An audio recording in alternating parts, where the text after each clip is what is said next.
build it in public. Share the good and more of the bad. If no one likes, no one comments, no one says anything back to you, know that people are watching. 100% know that someone sees it somewhere, and they might not engage or see or comment or whatever, but they are watching, listening, and you're impacting them in a certain type of way because they're probably going through that as well.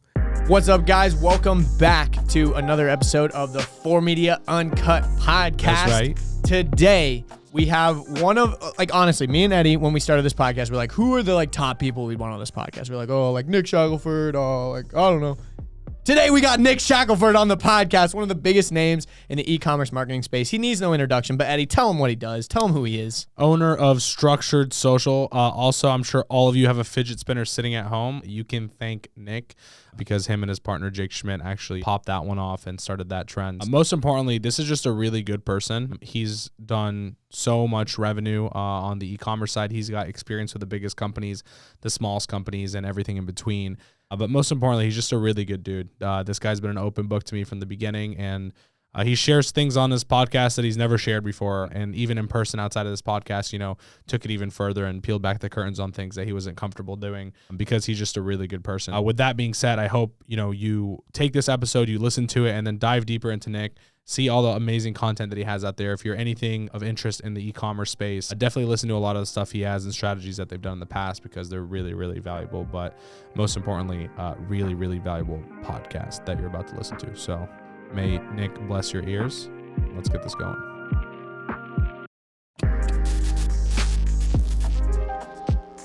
Well, Nick, thank you for making it out, bro.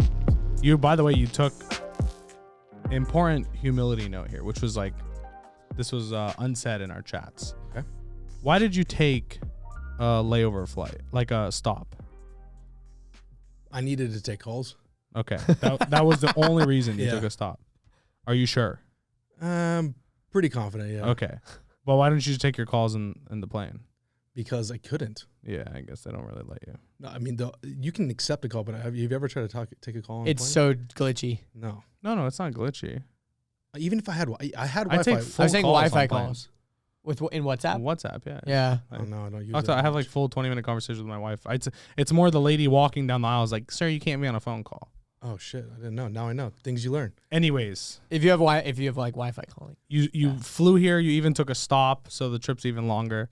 So I appreciate it, dude, way more than I've showed you so far, and hopefully by the end of this trip you feel the appreciation. But thank you for coming out, bro. It's an honor to have you here in the office, and just excited to shoot a podcast with you. So Oh my god. the way we open these things, bro, you're pretty famous, so in this space, So a lot of people probably You have a bobblehead of yourself. You gotta be at least a little bit well known. A lot of people probably know who you are, but a lot of people definitely don't know who you are. So give us a background, who is Nick Shackelford? I want to go back to kind of high school, college. Oh shit. Yeah.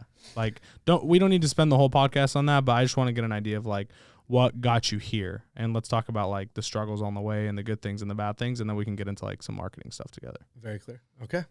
I haven't done a run it back in a minute, so I'm excited to kind of go back and see, because every time you tell the story, you start finding different things oh, that's why I am that way. Yeah. I mean, Exactly. this is like therapy class. I'm pretty sure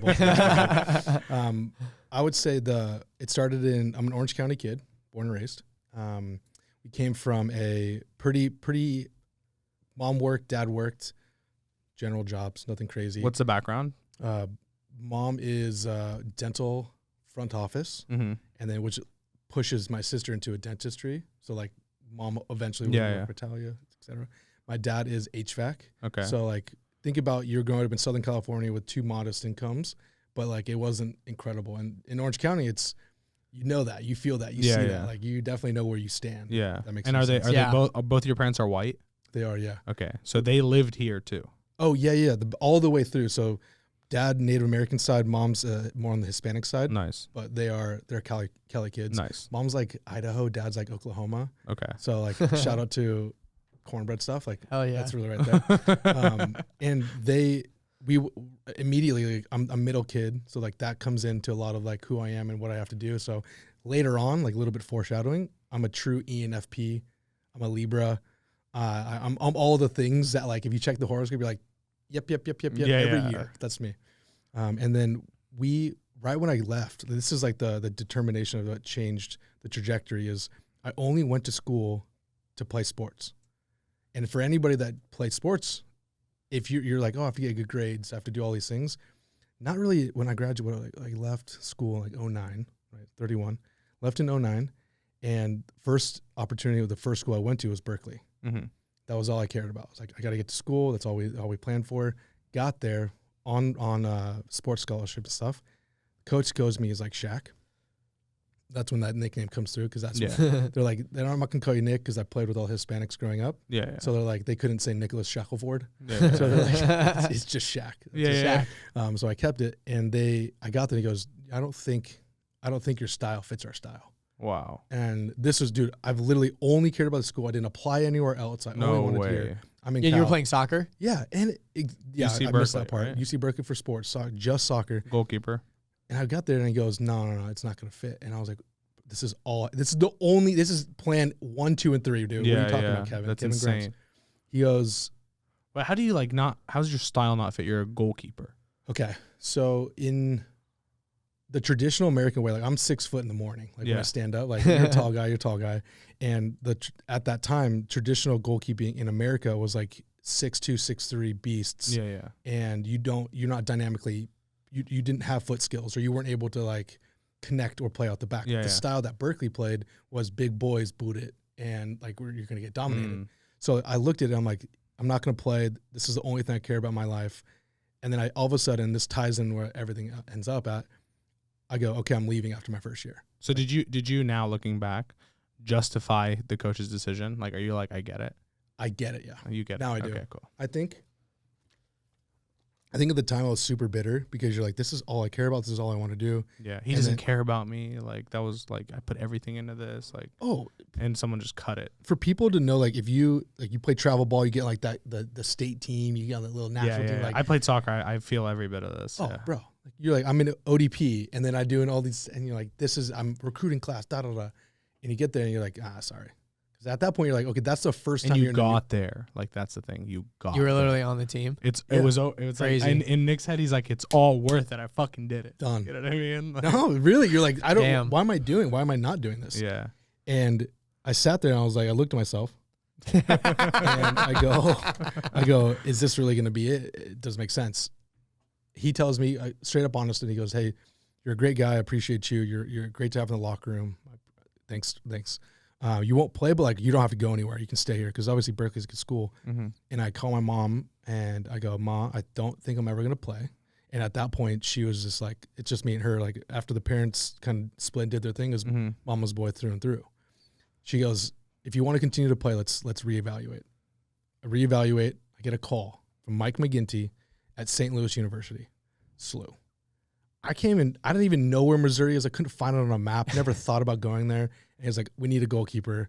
And I'm like, let's go. Not a bad like school too, right? St. Louis.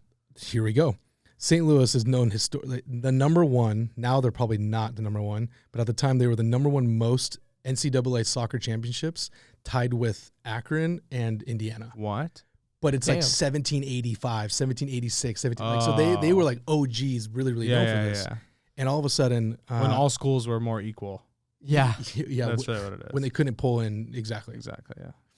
Yeah. So he goes, come out, check it out. Let's do this. I get there. So typically when you do a transfer, if you do a transfer within the same exact conference, you have to sit out. But if it's out of conference, you can continue to play. I walk into an opportunity where there's an individual in front of me who's this just knows like where the level is and how lucky I got. His name is Mark Pace. He still is playing to this day. Stop. So the dude is quality, absolute quality. He got injured, dove, broke his face. Holy shit! Like, got kicked straight into the face. Like, if this is the pole, like he dove into the goalpost. Got injured. The dude's a freak of nature in terms of just a giant guy. That's my chance to play. Yeah. I held that bitch the whole time. I didn't get rid of that. I had 3 years. I just went as hard as I can. Those 3 years of actually like playing, being the captain, leading, winning, setting records, and I was like, that's it. Like, that's the only thing that mattered to me. That was the first time I had to get out of my bubble. I was, again, California all through and through. Yeah. I found out what weather was. That was my first time going like, Snow. This you don't changes. have to visit Snow. Snow visits you when you wake up. that was wild. So I'm like, oh my God. And then Shanice visited me. She goes, we would put her in like her like the stadium jackets, and she's like, oh my gosh, this is so cold. I was like, yeah, isn't it great? Like, it's awesome. In California, it gets like 60 and chilly. Yeah. Like, it's not. It's like hoodie weather at most. You can't wear this. Like, you're sweating all the time. And I love long sleeves, like, in general. Like hoodies and shit like that. I like it when it's a little cold. Yes. Like that's even, especially playing sports, like soccer on a field, having the cold, like a little bit, not a lot, is like nice. Awesome because you can like keep running. You like don't get worn out as easily. You can play like 90 minutes hard and like not get destroyed in sweat and like dehydrated. It's like, I love that shit. That's why like when you go into like basketball arenas, like they have to make that super chilly. Or you have all the bodies and stuff in there. So cold when you walk in before everyone. It's it's always so cold. So cold. Oh my gosh. I agree with you. I think playing out in the field was like where it really needed to happen. Yeah. And so after St. Louis, it went into that's when I got very fortunate. I got to play for the LA Galaxy. That's like hometown team. That's like all I cared about. That was the time when the MLS was creating what they call this. They've always had like a second division, but this was like an official one. So it was like USL. You had like PDL, USL second division, and then like MLS.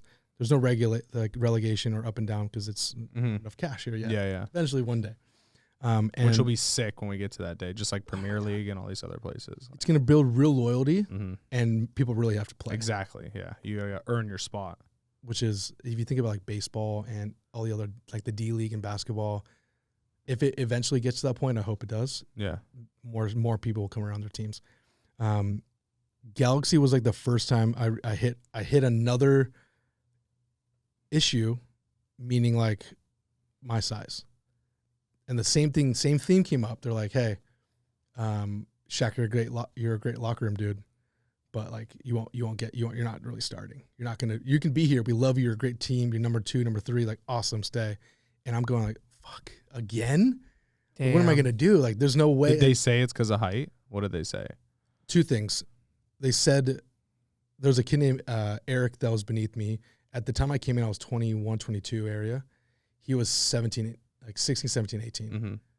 There's more money in him longevity than they give it to me. So the only real reason why like Galaxy's got, or not Galaxy, the goalkeepers usually have longer life because they're not getting beat the longest up. Almost.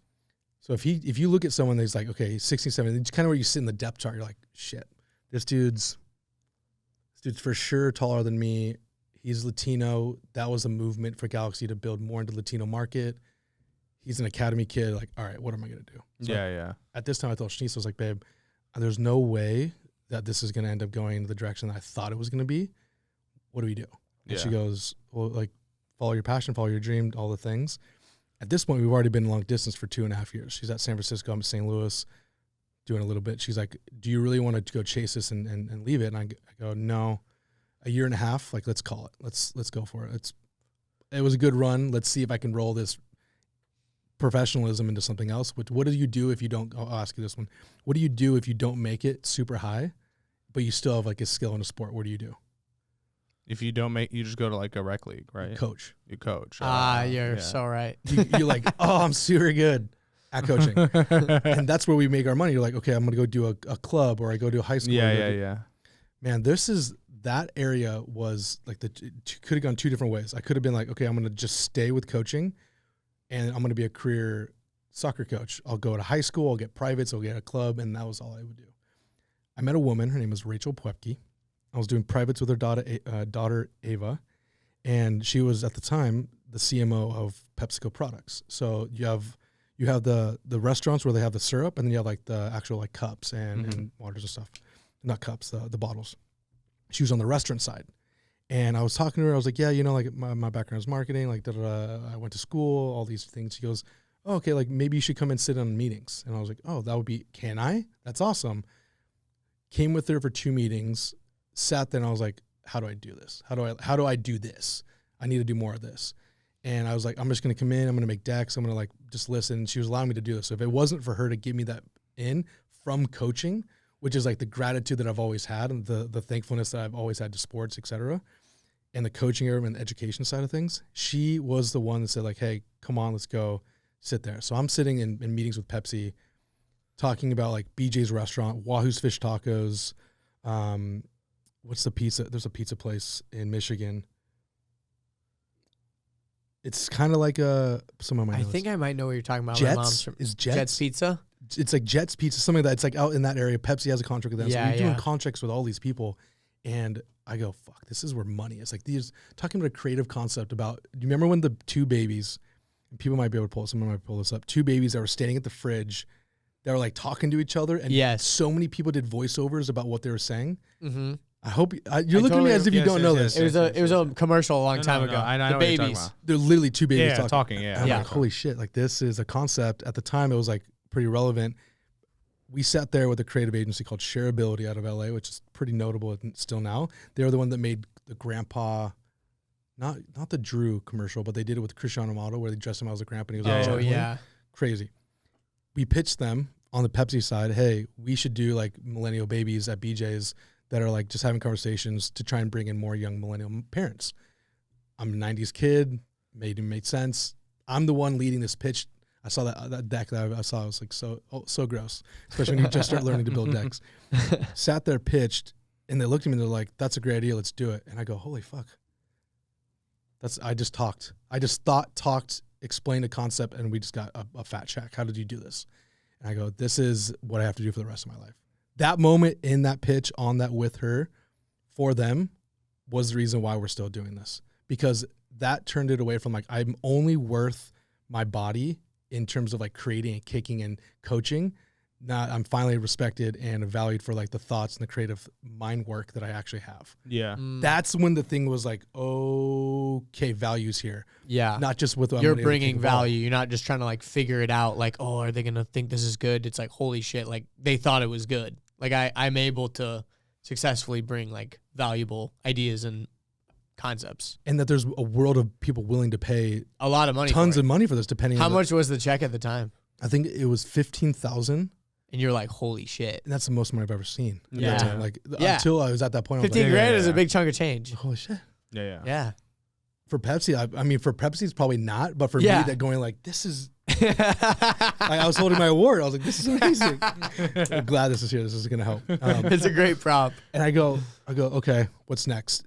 Contractor base, not going to stay for me ever. She goes introduction to her cousin, Alizon.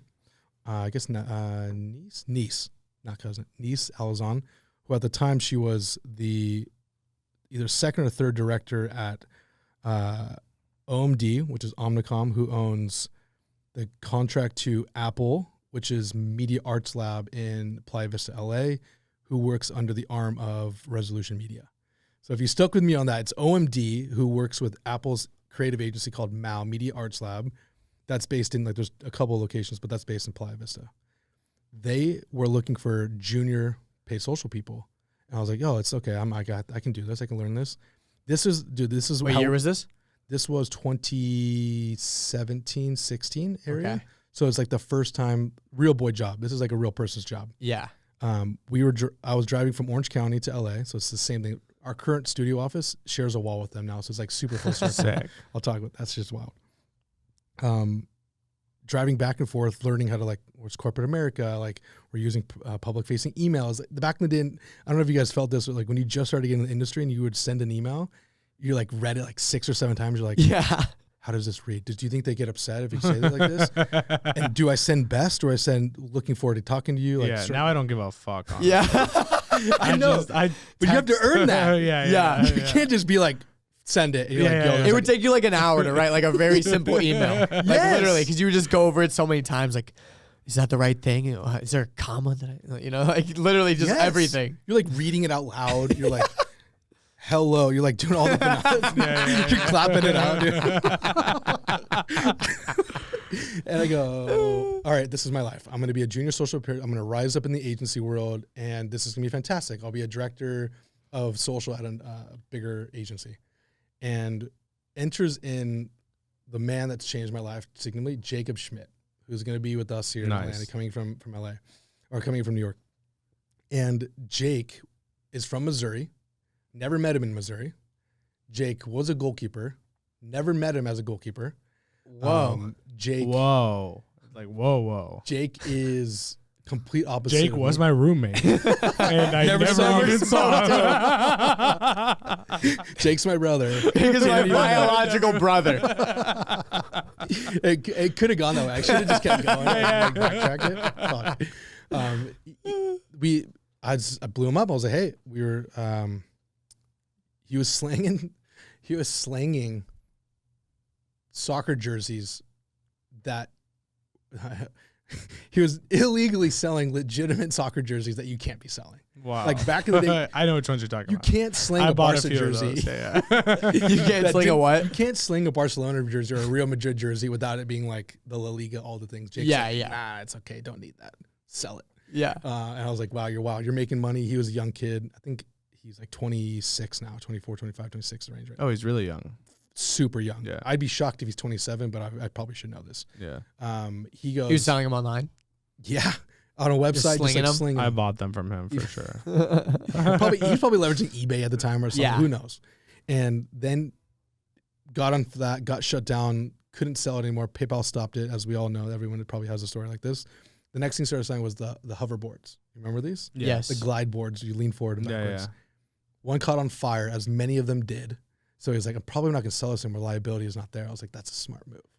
So we're Good. You figured it out the first time with the jerseys. Yeah. Yes. What ended up happening with the jerseys? Just got cease and desist. Yeah, he couldn't sell them anymore. And we wanted to buy like a soccer.com or domain or something. And at the time, our mind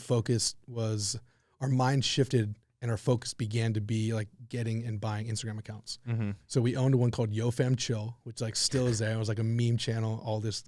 When that industry, like the dudes that were growing Twitter accounts or Instagram accounts were like the people that are doing affiliate marketing and other stuff like at the same time. Like we were all kind of growing at the same Twitter time. growth at like 2009 to 2014. I don't know if you were ever. I didn't. I was on Instagram doing that I stuff. wasn't, but I saw really close friends on it, like ones that just ran like, yeah, I have like 250 million followers between all my accounts. And I'm like, how many's all? Like, they're like 6, 7. I'm like, holy shit. Like, this is a lot of people.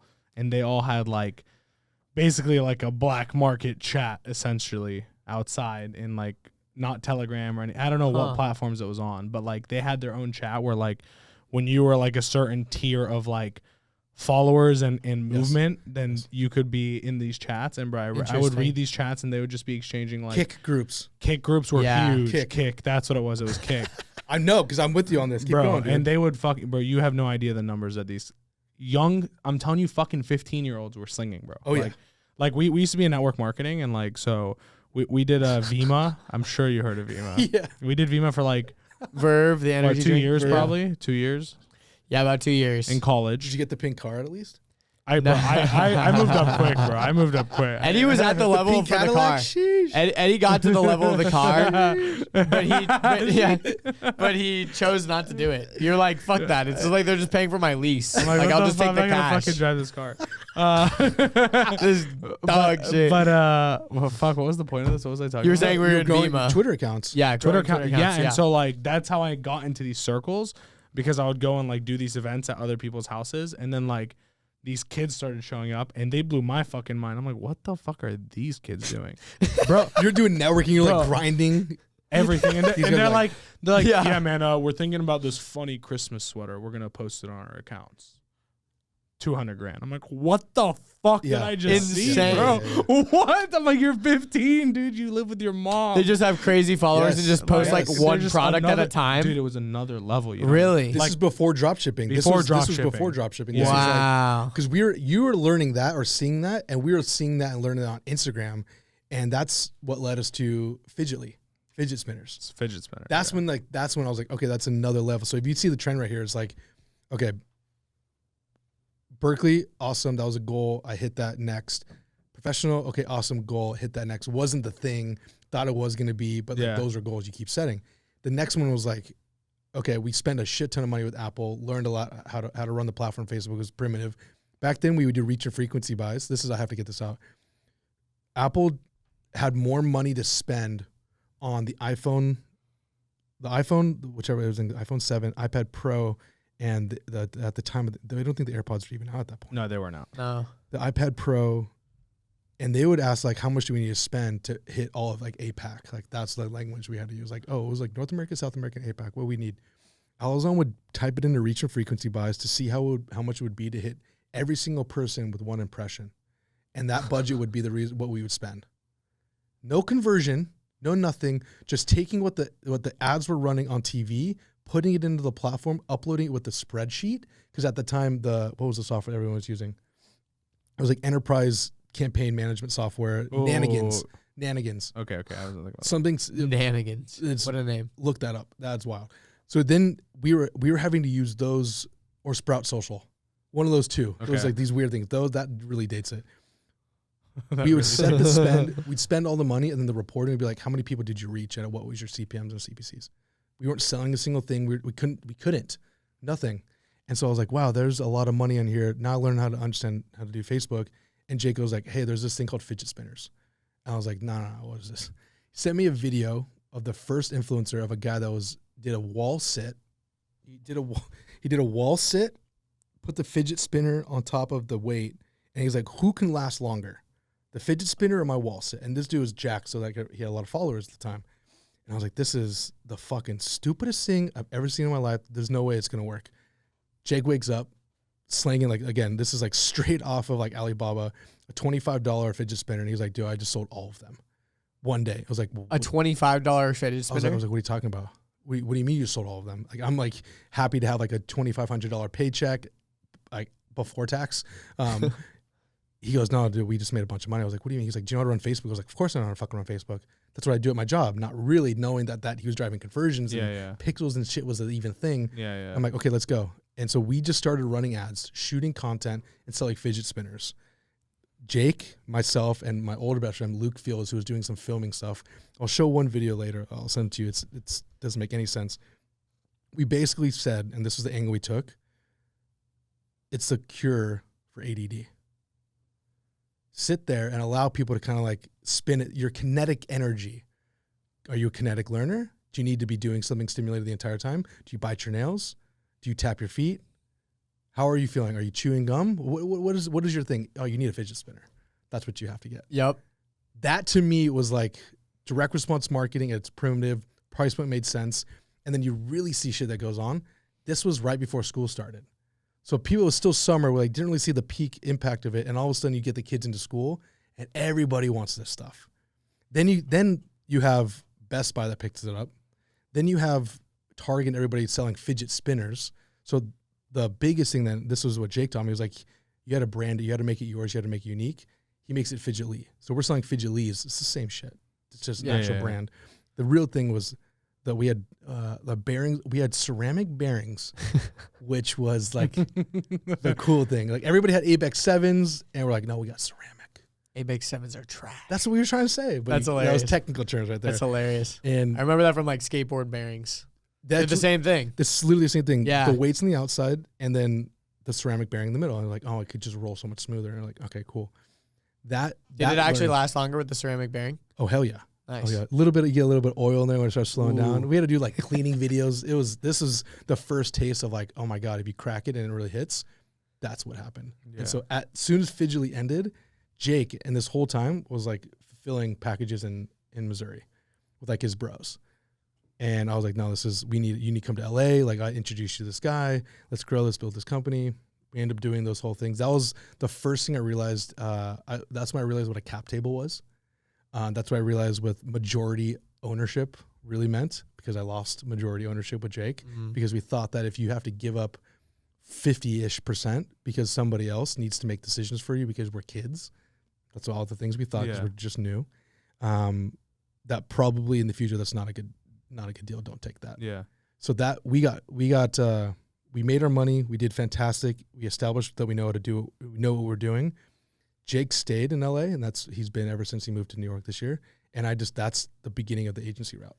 So you both did it together? No, we did Fidget.ly together. Yeah. He stayed with Fidget.ly. He's like, I'm going to be an entrepreneur. Wow. I'm going to figure this out. And I go, dude, I cracked fidget spinners, but I actually want to see if I can know how to spend money. Yeah. You get one really good win or one really good cracker campaign. There's like two directions. You either get like false sense of I can do this, or you get like, that what just happened? Like, no, we got to see if we can do this again. Yeah. this is when I take and I hook it with Tim Bird. Tim Bird that's when Facebook ad buyers was growing. That's when all that community was building. And Tim at this time was in Irvine, and he posts in the group. He goes, "We have an opening for a media buyer. Take this test." And so he posted like this Facebook media buying test, and I take it. I was like, "Oh, dude, I got like one wrong." And I sent it to him. He was like, "This is sick." Never a fucking response to me. Doesn't say anything to me. And I'll tell you why as soon as I found this out. I sent Tim money through Messenger.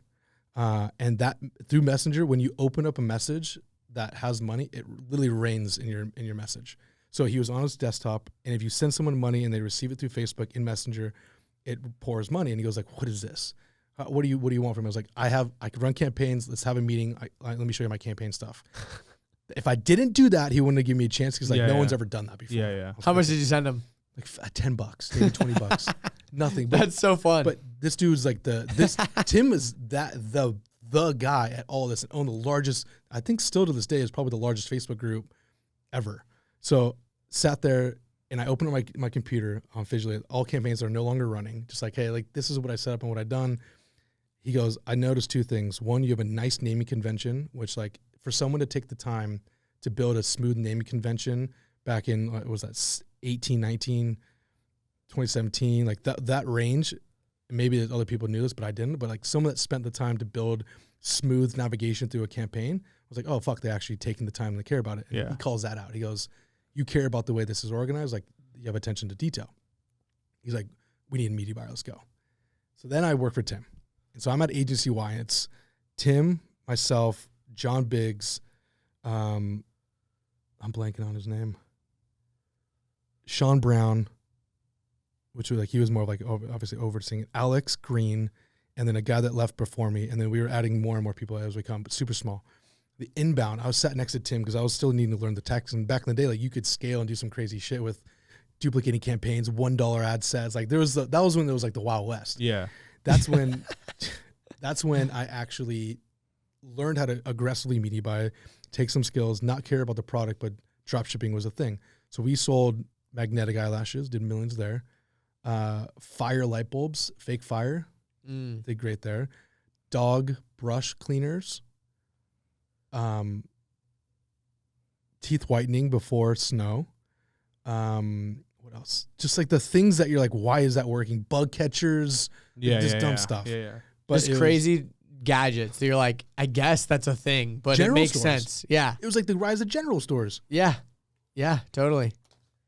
It's just like the random thing like that when you sort Amazon by like great for gifts, for like last minute gifts. And you're like, this is a cool thing. I don't know why they'd want it, but like it's kind of dope. Yeah, they're gonna open it up and be like, I didn't know I needed this. Exactly. Yeah. Thanks. Like this is tight. He did it. And Tim, with Tim for a little bit, Tim goes, I don't really necessarily want to run an agency. He was crushing with his masterminds. I want to keep doing this. And I go, well, like, I actually want to run the agency. I think this is fun. I want to stay in this space. That's when him and DFO hooked up. And so a lot of the Agency Y brands went to DFO. I was like, I can't move to San Diego. I'm in Orange County. I go, okay. I go and meet with Taylor Holiday at Common Thread. Huge agency. At the time when I came in, I think I was like 9, 10, 11, 12 employees. Small team at that time. At Common Thread? Early on. How many are they at now? Like hundreds, right? Big. I think they're probably bigger than us. They're probably over 100. They got to be over 100 because I feel like they're the sales team they have. I don't know why in my head I thought they were like really big. Like, no, I think they are really big. Like, I would consider them like 250. Ooh, I would say it's safe 250. Maybe a reach. 150 maybe. For sure. I think 150 for sure. Yeah, I'm gonna find out. Makes sense. I'm gonna find out. I went and sat with Taylor. The difference for them is that they actually were like really good marketers and they would make content. They understood it in a very like unique way, but they didn't know, like, I think I shared with them how to take post IDs and keep social proof. Yeah. And it blew their fucking mind. He was like, what is this? What is this sorcery? That means you could run one ad and crush it. And I was like, yeah. Like, he's like, teach me one thing. And I was like, oh yeah, you can do this, this, and this. And he was like, awesome, you're in. And so I stayed there, did like a growth lead, learned under him, learned under Andrew. And then how was it working there? It changed the trajectory of my life. I think the there was a first in-office job that felt like, and we there's a lot of this theme happening this weekend. Is like it felt like a family as much as it could, as much as a workplace could. It felt like conversation could always happen, and you didn't have to feel scared about what was going on. Mm-hmm. And a lot of it in the agency world, it's like, do you share those numbers with everybody? Do you tell them like this is how you get your bonus? Do you incentivize them by like the community, or you incentivize them financially, or do you incentivize them by like listening and doing like this opportunity over here? They nailed it. They had the upside of deal structures. They rewarded new inbound business. They did TUMYD, which is like tell me your dream, where they like this was the sickest thing. This is actually how I left the agency.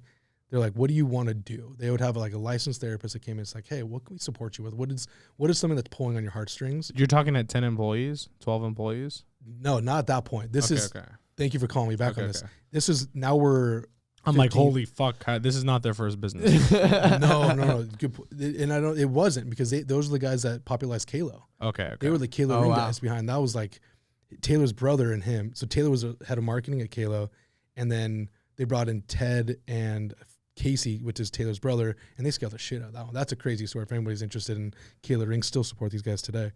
I think the size, I'm blanking on it, the size was probably like 20, 30, 40 still in office. Mm-hmm. And they brought in Tommy, which is like a licensed therapist that would sit with us, have conversations like, hey, how do we help you achieve your dreams? And it was, dude, you would see people. This was the first time I witnessed someone going like, Eddie, thank you so much for making me feel this type of way and greeting me the way you did. That made me feel great. I appreciate that. Like, to have someone tell you direct feedback and like thankfulness for you doesn't happen in the normal world. Like, most people don't even practice gratitude as much. Yeah, I think most people between college and your age and that middle area don't understand that that's not normal. Meaning, I see a lot of young people get a lot of gratitude from people around them and still feel underappreciated. Oh, wow. More than I've ever seen, honestly. It's weird. I kind of feel that. You know what I'm talking about? Yeah. I think it probably depends on it depends on the upbringing too, but you're right. Like, I have seen that where people feel like they've been appreciated a lot, like growing up. So then when they're like at a regular level, they don't feel like they're being appreciated. Yeah, like you hear it 3 times a day. That's a lot. I'm like, oh, I thought I didn't really feel like. Yeah, it's like, hey, you're doing a really great job, and then they're like, oh, wait, and then they don't believe you, and you tell them like 3 more times, and they're like, oh, I thought I was not doing okay. Yeah, they don't take it serious. Yeah. Like, do I need to do more? Yeah. No, you're doing a great job. And they're like, okay, I thought you hated me. Like, you know? I'm like, this is the 3rd time I've told you I loved you today. I don't know what else. No, it's funny. Yeah. But that's true. People, especially in a workspace, for someone to like call you out and say that to you, that might be a family or a friend or like your loved one or your partner. Yeah. But that was to see that. And that's why today, like every Monday, we have our gratitude and promise call. We learned that there, like we would do, what are you grateful for? Mondays, that's the first thing right now at our company. Everybody jumps on Monday, 8:30 PST, and the only thing we talk about, and we go alphabetical order, we just go for is like, hey, here's what I'm thankful for. Here's what I promise to get done. That'll never change. That's the only meeting that if I miss, or if anybody misses, and you don't give someone else your gratitude for someone to cover for you, it's the only one I'll go out of my way and be like, hey, you missed that day, and you didn't say your gratitude. Like, you got to do that. And people would say like, no, this is dumb. Like, why would we do this? What's going on here? I'm just fucking with this thing. No, you're good. You're good. Yeah. I noticed it too. I noticed it too, because the little middle hinge is like kind of hard. So I was like, oh, I wonder when he's going to take the 2 hands. And you got me. No, you're good, bro. But you were saying with gratitude. That to me was, I've always practiced it, because I think like, coming from expecting to be a professional soccer player, it didn't happen. High school coach, this is my life. Entry-level job, this is my life. And then like making money with Fidget and going, I'm like, oh, if you're not grateful for it, you're done. It doesn't matter where you're going to be if you're not happy with what you are. And I don't even think right now I think I'm at this inflection point, kind of like inflation, like it's still picking up. I still think I have more to go. I still think there's going to be a little bit more inflation for everyone. I think I'm still on this upswing, and it's solely due to the gratitude and thankfulness to where we currently are, because it definitely could not have been this way. Like, who would have thought when you choose a career, you're going to go into the digital world. You're going to make money by thinking and typing on a computer or a phone. Tapping on a piece of glass. Literally tapping on a piece of glass a lot of the time. Like, it's actually nuts. Tapping on a piece of glass that's going to put money in your bank account, allow you to do anything you want, doesn't discriminate more than any other industry, even more so now with like democratization, allowing people to work all around the world at any time. Literally. And you watch your dad do HVAC. And your mom's in the office when you're like, what? That, like, listen, I got dealt a very good card. Like, I'm a white male in America, in California, and everything works. If I don't win, that's my fucking fault. Yeah. Like, that's my fault. Like, Yeah, no one else. 100%. You're right. Like, how do we not make this happen? How do we not make this work? And that, even just with that grounding of like, wow, if you don't go and you don't do it on the internet, what else are you going to do? So that's why I'm thinking, okay. And then we hit through the pandemic, which is arguably, how old are you again? 28. 27. Okay. So the hardest thing that we went through is this. We haven't really had like a major worldwide, I mean, okay, like I think 9/11 was pretty rough. Like we all lived through that. We lived through some terrorism things here and there, but like nothing on a global world level like this. This is a historical event. Yeah. For sure, this is a historical event. Right? It really is. No, I think about it all the time because I wonder what the future of like school will kind of be anyways. But like if school stays the same, they will definitely read about this in history books, you know? Fact. And they'll watch, like they'll play videos of like stuff, the news and stuff that like happened. They're like, can you believe these people? They were like marching for this thing when actually 5 years later we find out this. I just want to bitch about that topic real quick for a second. Oh God, I've held it in for so long. I fucking think history in school is the dumbest subject I've ever seen in my fucking life. Wow, you took it there. But I, dude, you don't understand. I would get 100 in every class. Except for history. Except for history. Weird flex. I couldn't care enough. My brain, like, subconsciously couldn't give a fuck enough to memorize anything. Memorization of history is annoying because you got to memorize dates. Let me tell you how bad you know, like the numbers part. It's like, okay, I know it was a while ago, and I know it was probably before the Civil War. So I know. So I kind of know. So like math, economics, physics, like shit like that. I was like super intelligent at, and like history, just nothing. To the point, freshman year I went to college. I didn't study for any tests. I fucking nailed them all. My history exam came around. I spent an entire week. I made a 40-page study guide, 40 fucking pages. I sat in my room typing. I'm like, I'm gonna fucking kill this shit. Love it. This is it. This is the day. This is the day I actually care. Oh God, bro, I got like a 62 on the fucking exam, and I dropped the class, and I like called my parents. I'm like, I'm fucking never taking history again. But like, you're not a dumb guy. Yeah. Here's the thing. We still have to take it. But here's what bothers me. For 15 years, we're learning the same shit over and over. We should be covering like up to like 1900 quickly, and then from 1900 to 1950 a little bit slower, and then from like, you know what I mean, as we get closer.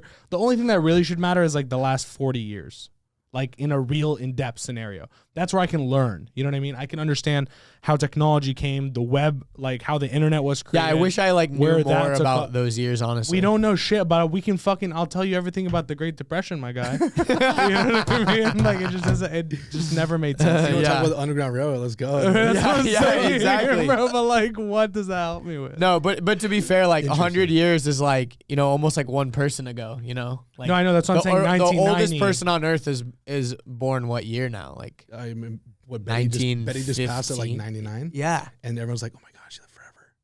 Yeah, wild. Like 100 is the oldest person. But I agree. I agree. Dude. I agree with you. I wish I knew more about like the 80s and the 70s and stuff, I feel like. Way more. In history class. I would have understood. Because that's like related to my parents and stuff. Exactly. You know? They should have like history books that start at a certain time. Like, how old are you? Okay, you need to start here, and like you get you're like a deep learning of the past 60 years, so you can understand what your grandparents went through and shit, not like what your dead relative, you know. Yeah, you should be able to choose. Dude, our history was divided in two, and this is why like I brought up like the division of. So it was like up to 1864, whatever the Civil War was. I don't know. Let's say it's like pre 1864 and post 1864, and those were like you had to take both. I'm like, why? Why do I have a whole fucking semester on pre-1864? Because what came before the Civil War, bro? You're gonna have people going like history repeats itself. But like, no, it doesn't. History doesn't repeat. We've never had the internet, bro. We've never had. This is true. This is a different world, bro. Even recession cycles are gonna change. Like, This is a world we've never understood. Never. This is what okay. Like let's talk like a year ago. Sorry, I'm going on this tangent. Wait, but hold up. History doesn't repeat itself, but it often rhymes. You know, wise words. You can parallel a lot of things. It doesn't always exactly repeat, but you can always find parallels. There's definitely lessons. There's lessons. There's lessons. But go ahead. Rant, my guy. So I did pretty well in the stock market this year. This year was like my worst year ever. I literally fucking the S&P literally pays like 20%. Yeah, fuck the S&P. Anyways. That's not what I invested in. I'll tell you that. So this year I lost 7 figures. We made some bad decisions. I had some rough decisions. Interesting. So this year I fucking smashed it. Not just last year, but before I've been like heavily invested into that. And my belief was this is my belief. Besides good companies and all these things, like I did my research, but my belief was 10 years ago, all of us to invest in stocks had to call a broker, send in a slip. There's a lot more manual transactions. Robinhood came about. Yep. Then other robo brokers, all of them, right?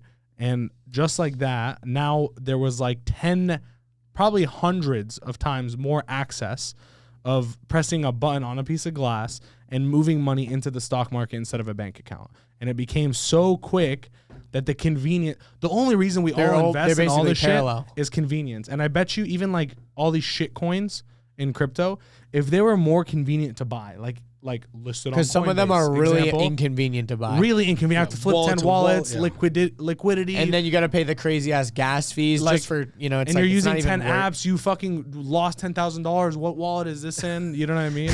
Like there's just so much shit. Yeah. So true. But once it's all one click away, like let's say on Coinbase, for example, whatever it is, then it booms, right? And so that's what I believed about stocks. I was like, all of us want to invest, right? We're all these people that are like, out of school, making some money. They want to invest in the stock market, but the access isn't there. The access is now there. I'm like, bro, this is an investment.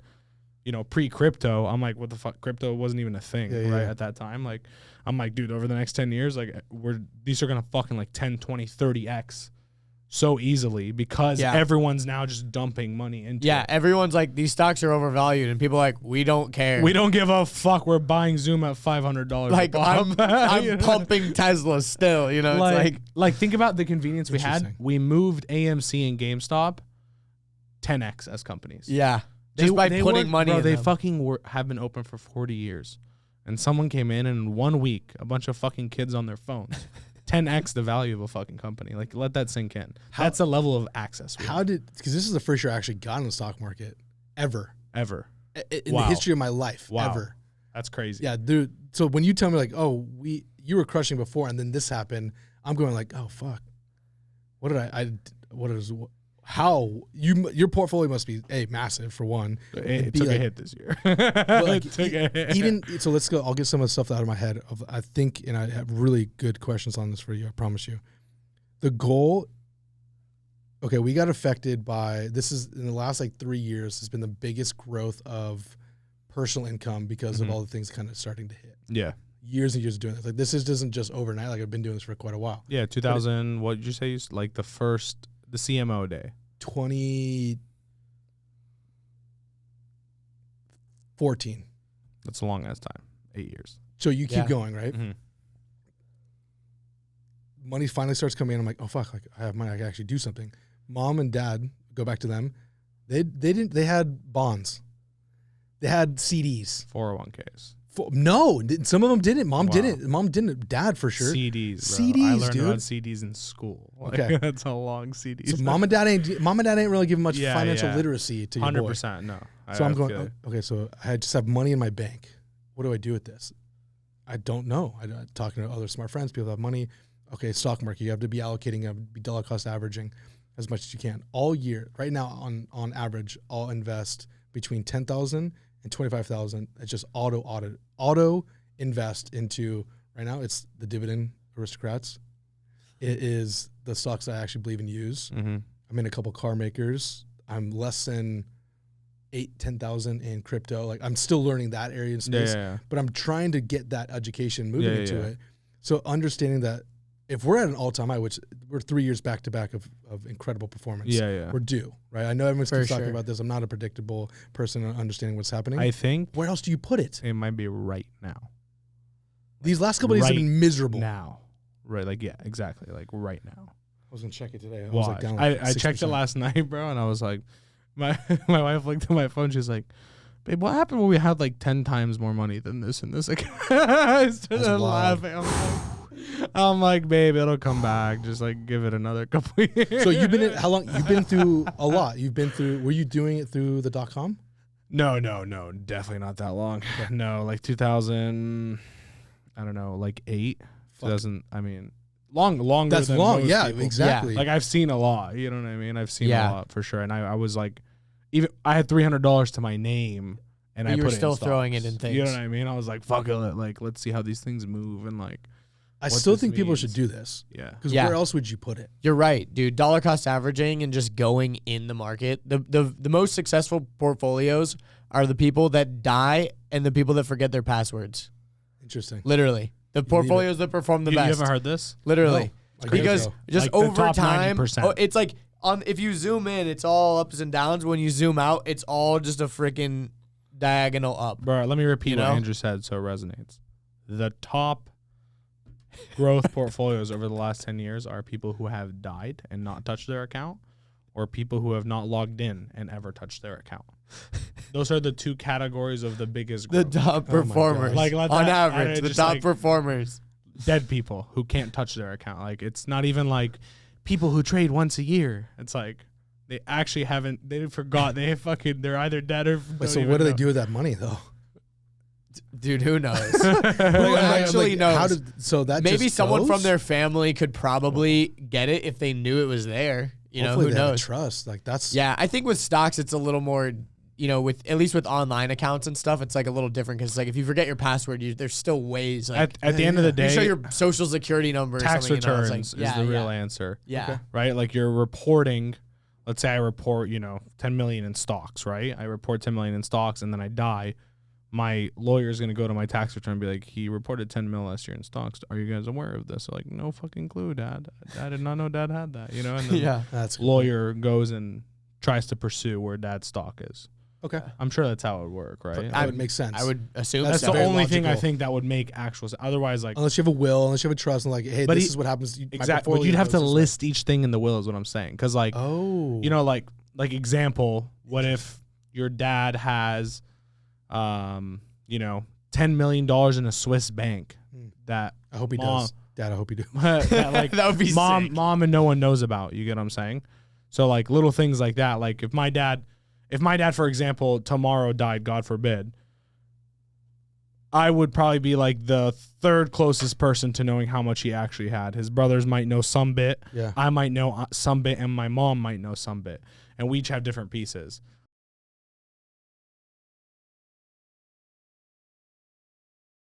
Edit that out. I'm Block not even this kidding. out. I'm not even kidding. Beep that out. Brian, you but better like- beep this out.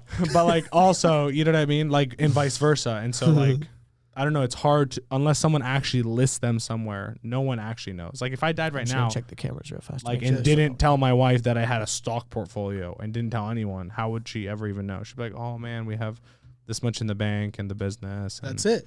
You know what I mean? She doesn't know. Like, hey, babe, we have this egg we've been sitting on. I never told you about. You know what I mean?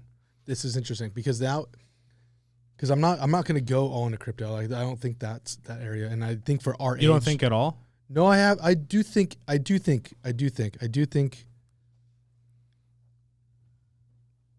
generally play with what you can afford to lose. Do you know who Michael Saylor is? I don't. Okay.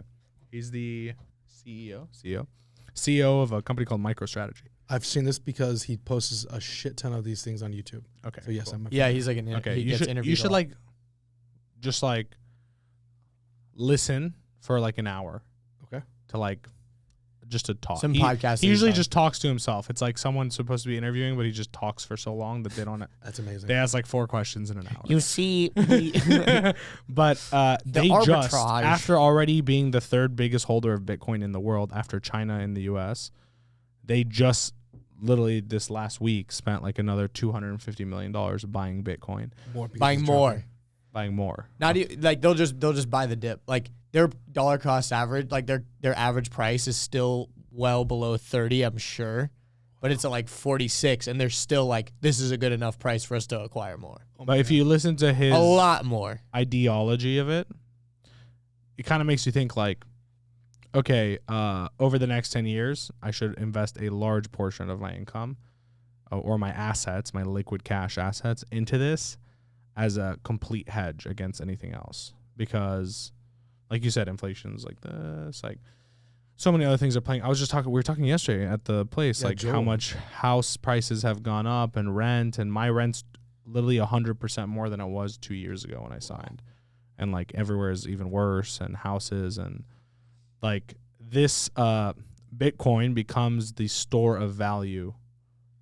That this is the thing that we all look at and say, this is the limited supply that's guaranteed limited. And this is how think about what money is at the end of the day. It's just a form of value, right? So like it used to be societally agreed upon. Exactly. It used to be a one-on-one value. Then we went to like local value, then state value, then country value, then national, international value, right? So like back, it used to be like, hey, I'll give you like the trimmings of my sheep if you give me a cloth, because I need to like go make a bed sheet for my wife, and you need to make your jacket puffier. You get what I'm saying? Like deal. And this value was fair for both of us, but over time there became the gold standard. You needed something that was transmutable, like because money is putting your effort in space and time, your like life's work really into like something, right? So your like dollar's only valuable because other people accept it. And because it's also for a lot of things. And the USD also is protected by the military essentially. So like if there's actually a lot of resources being spent on just making sure that the dollar is like a secure thing. Like, you know what I mean? Like the military has to like be a part of that. Like there's no really strong currency that also doesn't have like a strong military. The reason you could just go into that country and like seize their assets and you know whatever. The reason the dollar is strong is because so many people accept the dollar. Yeah. Okay. If more people valued something else more than the dollar will lose its value to that thing. Financially speaking, if just our generation, let's talk from 20 to 40. Okay. If this group of people, as we're growing economically, everything, dump a large amount of money into this asset, Bitcoin. Kind of like what happened with GameStop. And now it's automatically more valuable than the other stuff because we all have uniformly agreed that it's more valuable.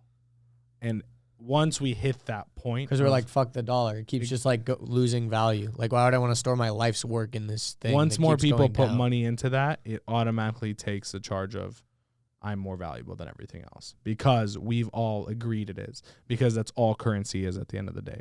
Luckily, Bitcoin has actual utility. The blockchain network, like it has the built-in security. Yeah, there's security. There's so many levels of security. It's unreal. It doesn't require any human bloodshed to protect it, which is pretty insane if you actually think about it. And that's interesting as fuck. More important, that's some deep. Yeah. That's ultimately any like that's ultimately like what it is, you know. And ultimately, your bank, bro, when you give them money, they go and they make like 400% on your money. And they slowed down the sending of money. Like I got a wire from Australia and for some reason it took like 8 days. Yeah. I'm like, why? If he sent me Bitcoin, I would have it right now. You know what I mean? Like right now. So I don't deny the importance that it's continuing to get to. And I think we saw the acceleration in 2020. More people coming online. More than ever, for sure. Buying and understanding and getting there. And even training the boomers and the older generations to feel comfortable with transactions online. Like I use this as an example. You have like my mom, for instance, and my grandparents, they had to go to church online. They took donations through a platform. So you probably have a large group of people that never even put a credit card in, or maybe they didn't feel comfortable buying on Amazon, but they had to do their donations for church. That hit a large group of consumers that had to learn to do it because it's Lord's work at that point. Yeah. Those people are educated now to transact and feel, oh, no one stole my identity. I'm okay. Yeah. And it worked. Do this. Yeah. They can do this. So now you bring a bunch of new people that might have been skeptical onto the platforms that we're using. Amazon, as we all know, continue to grow. America loves spending and buying on credit cards. That's like a trend that we all like to opt into as well. Then you It's our have favorite thing to do. It's really it's They a just make it so easy. it's American bro. tradition. It's a Yeah. pastime. It's a a pastime. They should taught that shit in school. Credit. They really should, honestly. They really should. Then you have Meta, like Facebook jumping on Meta, obviously one of the largest platforms. This is, again, the reason why we're in the prime position to understand what's happening and how it's happening. I don't doubt it. I just don't understand it enough, because I can look at my bank and be like, okay, that's money. I see that. I can use that. And even just talking with you guys right here, having more conversations with Joel and the rest of other people that feel this strongly about DeFi and feel this strongly about anything in the crypto space. So just got like a blanketed statement on it. It's becoming more and more important, especially now with these fears around like what the Fed's doing, with the fear around everything else happening. So I think we see now a major adoption. Next, what is next? Yeah. And What do you think? I think the biggest thing that will happen is an energy shift, and that is what's going to shift it all as well. Because as of right now, like in the United States, like we're moving more and more towards like solar. And it's like, okay, like the most efficient places to use solar is in the middle of the desert. But it's impractical to build a solar field in the middle of the desert because you have to run the power to an actual habitated place, which is nowhere near it. And every mile that you transfer energy cable, you actually lose energy. So you have to have substations every so often to rejuice it back up. Okay. So anyways, imagine if you went to that source of energy that's the cheapest and the most efficient place to have it, and you could do work there that could then be sold and accepted anywhere else. So imagine a data center or something like that. But the easiest and most simplest place where your mind goes is Bitcoin mining. Yeah. You get like virtually free energy. You mine it there. It does the work there, the computer work there, a place where it's valuable to do it. And then you transfer that value to anywhere in the world. Wild. And here, like, so now we can spend our resources doing things that are actually useful for things that have to happen here. We don't need to like spend resources on data centers here. We can do it where the power is the cheapest and most efficient place to do it. Because we can we're transmuting like compute into something that's like actually valuable. And the dopest part about that is that can be done anywhere because it's connected by the decentralized internet. That's mining. Yeah. Staking. That's mining and staking, and even data centers, like literally AWS. Like if Amazon Web Services were like running, in the middle of the desert, but just like communicating through satellites or whatever they got to do for the internet, but not power. Interesting. And I think that's what will really shift like everyone to like some sort of. So when do you think? Because energy ultimately is the highest form of what we can spend money on. It takes energy to do like anything. Of course. So at what point do you, with your ideology and beliefs, will you be like, okay, I need to like really invest heavily into this? I think we're in it right now. You're in what? I think I'm in that. We're like in that spot right You're now where itching, you're you're realizing itching. it's more serious. I'm like sponging so hard Yeah. on a lot of this stuff because the work we do and the impact we have as like people that do stuff online for brands that transact or business that transact is getting more and more valuable, and it's just getting more people coming in. Yes, there's like all the attribution and the issues with measuring stuff, and Which holy fuck, it's so. we should get into that later for sure. we will. We definitely need to. We get into this stuff. Our work is only going to be more and more valuable. Our impact is now, we just see it in hiring. You can hire offshore everywhere that have quality work that it can plug in. That I have to address this because we live there 20%. Like I'm on my phone, on my computer all day, every day, and I don't feel uncomfortable about it. I'm like, this is just life. This is what I've chosen to do. There's a lot of other people that accept this as well. So I'm in it right now. I'm like, what do I do with this wealth? What do I do with building more and making sure I can just preserve it? Because if this is a rough year or a couple of years coming up, where do you go? What do you do? So I think right now I take this shit extremely serious. And I think before why I'm taking it more serious now, I've been aware of it for a long time, is because more people that never would have even have access or an understanding to it are taking it serious. Mm-hmm. So if we are going to continue to keep our stance in where we value ourselves, where we think we rank in our current like social systems as men in this world, then I have to continue to stay up with the things. So that's where it's like a personal thing now. I'm going like, I'm not going to be left behind because I want to preserve. I want that Shackelford name to continue to build. So what do I need to do to stay in the race or stay ahead of the race? Which definitely playing catch up as fast as I possibly can. Because I think we're still early. Like I think we're very still early. Like Think about all the big money in the world that's like still not fully in it because of like litigation and Not just even like that, bro. Think about how many like people. How old are your parents? They're like in their 50s. Okay, cool. 60s. Your parents aren't invested in crypto, are they? No, not at all. Okay, how many people in their 50s who have built actual wealth? a lot. Like literally, like kids graduated 20 more years on top of that of just piling cash because they're not doing shit. Haven't even licked the surface. You know what I mean? Yeah.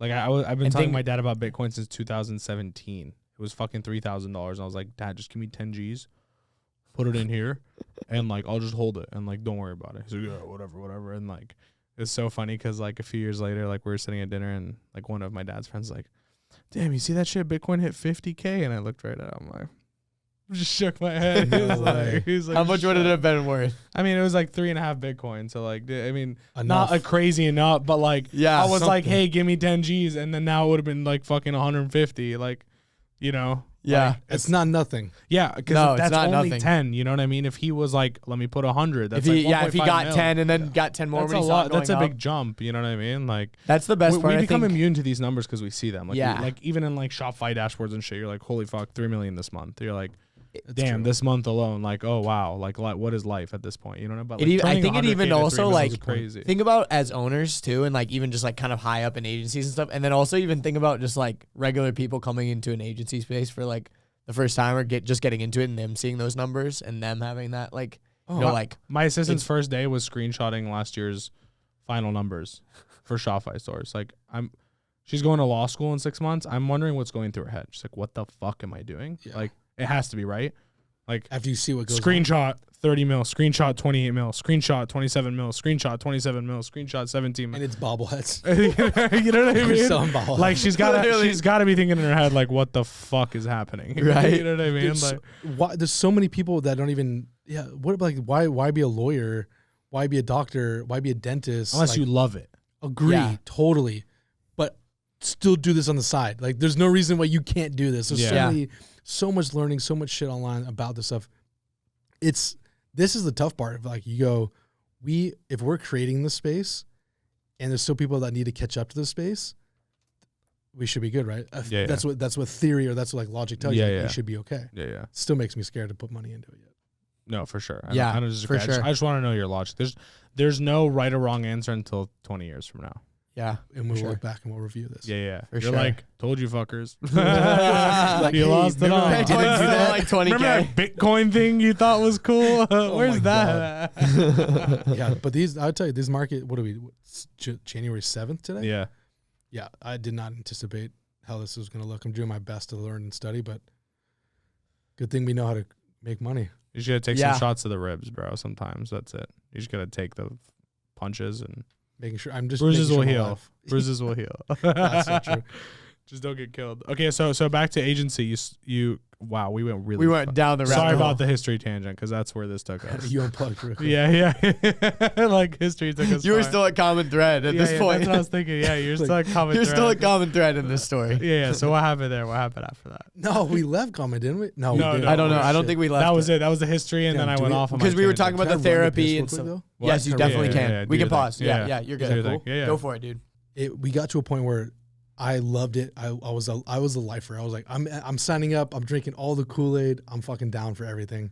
And I had a conversation with Tay, and I was like, hey, at this time when I left, when I left Agency Y, there was one brand that I was in communication with called Posh Peanut. You'll know this soon with the little babies and everything. I know what Posh Peanut is. You do it already? It's a huge brand. Holy fuck! Okay, great. This is great. Yeah. This will be way easier than I thought. The owner, Fiona, and I met for the first time, and she was on Etsy, not selling a single thing. This is shit. When was this? I was at Common Thread 2018, 2019. Little time. Okay, so this was like 2017, 18, 19, like that rate, like all the way up until literally. So you were last like week. already speaking. You were speaking on stages and stuff from Common Thread. Yes. Okay, cool. But Fiona came before Common Thread's real knowing, and Jake actually ran the media buying for that, and that's what started Structured Social, technically right there. Mm-hmm. Fiona stayed with us, and Jake continued to run that brand. And then when I was doing head of Jake, your partner, Jake. Jake, my partner Jake. So at that time it was just like Jake doing it as a hired gun media buyer. And I told him, I was like, my core focus is Common Thread. I was a lifer. I was done. I was like, oh, this is cool. Like if you need brands and something doesn't fit Common Thread, like, yeah, I'll give you one or two. He kept running that. I think a couple dropped off. Some brands stayed with us from agency Y that liked me as a media buyer. Jake ran them, and I dove headfirst into Common Thread, and I was convinced like that was it. That was it, meaning like I'm gonna grow with them. My boss, Andrew Foxwell, not Andrew Foxwell, Andrew, it's Andrew Foxwell, and it's Andrew. Oh man, I'm blanking on his name. That's a bummer. Andrew and literally both of them. Yep, makes sense.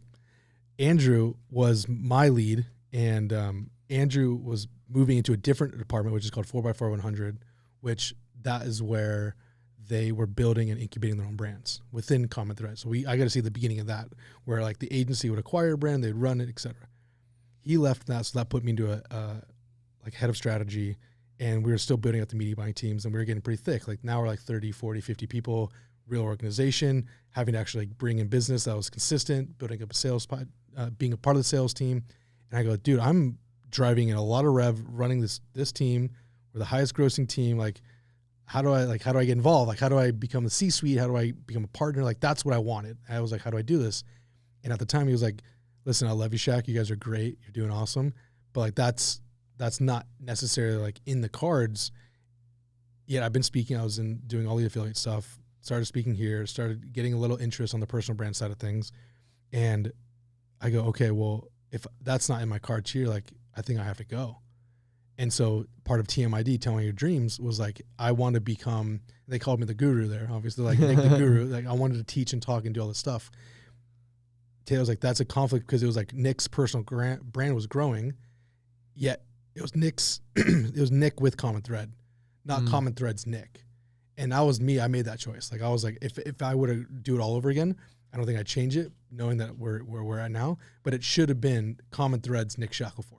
Yeah, but it was Nick Shackelford and then Common Thread. Yeah. So I see it, and coming from a Taylor's standpoint, it's like when like a football coach gets like really famous, and it's like it's just the coach, like the team is like just the team, you know, like people are like more like excited about the Patriots. Like let's see let's see what Bill Belichick does with his Patriots.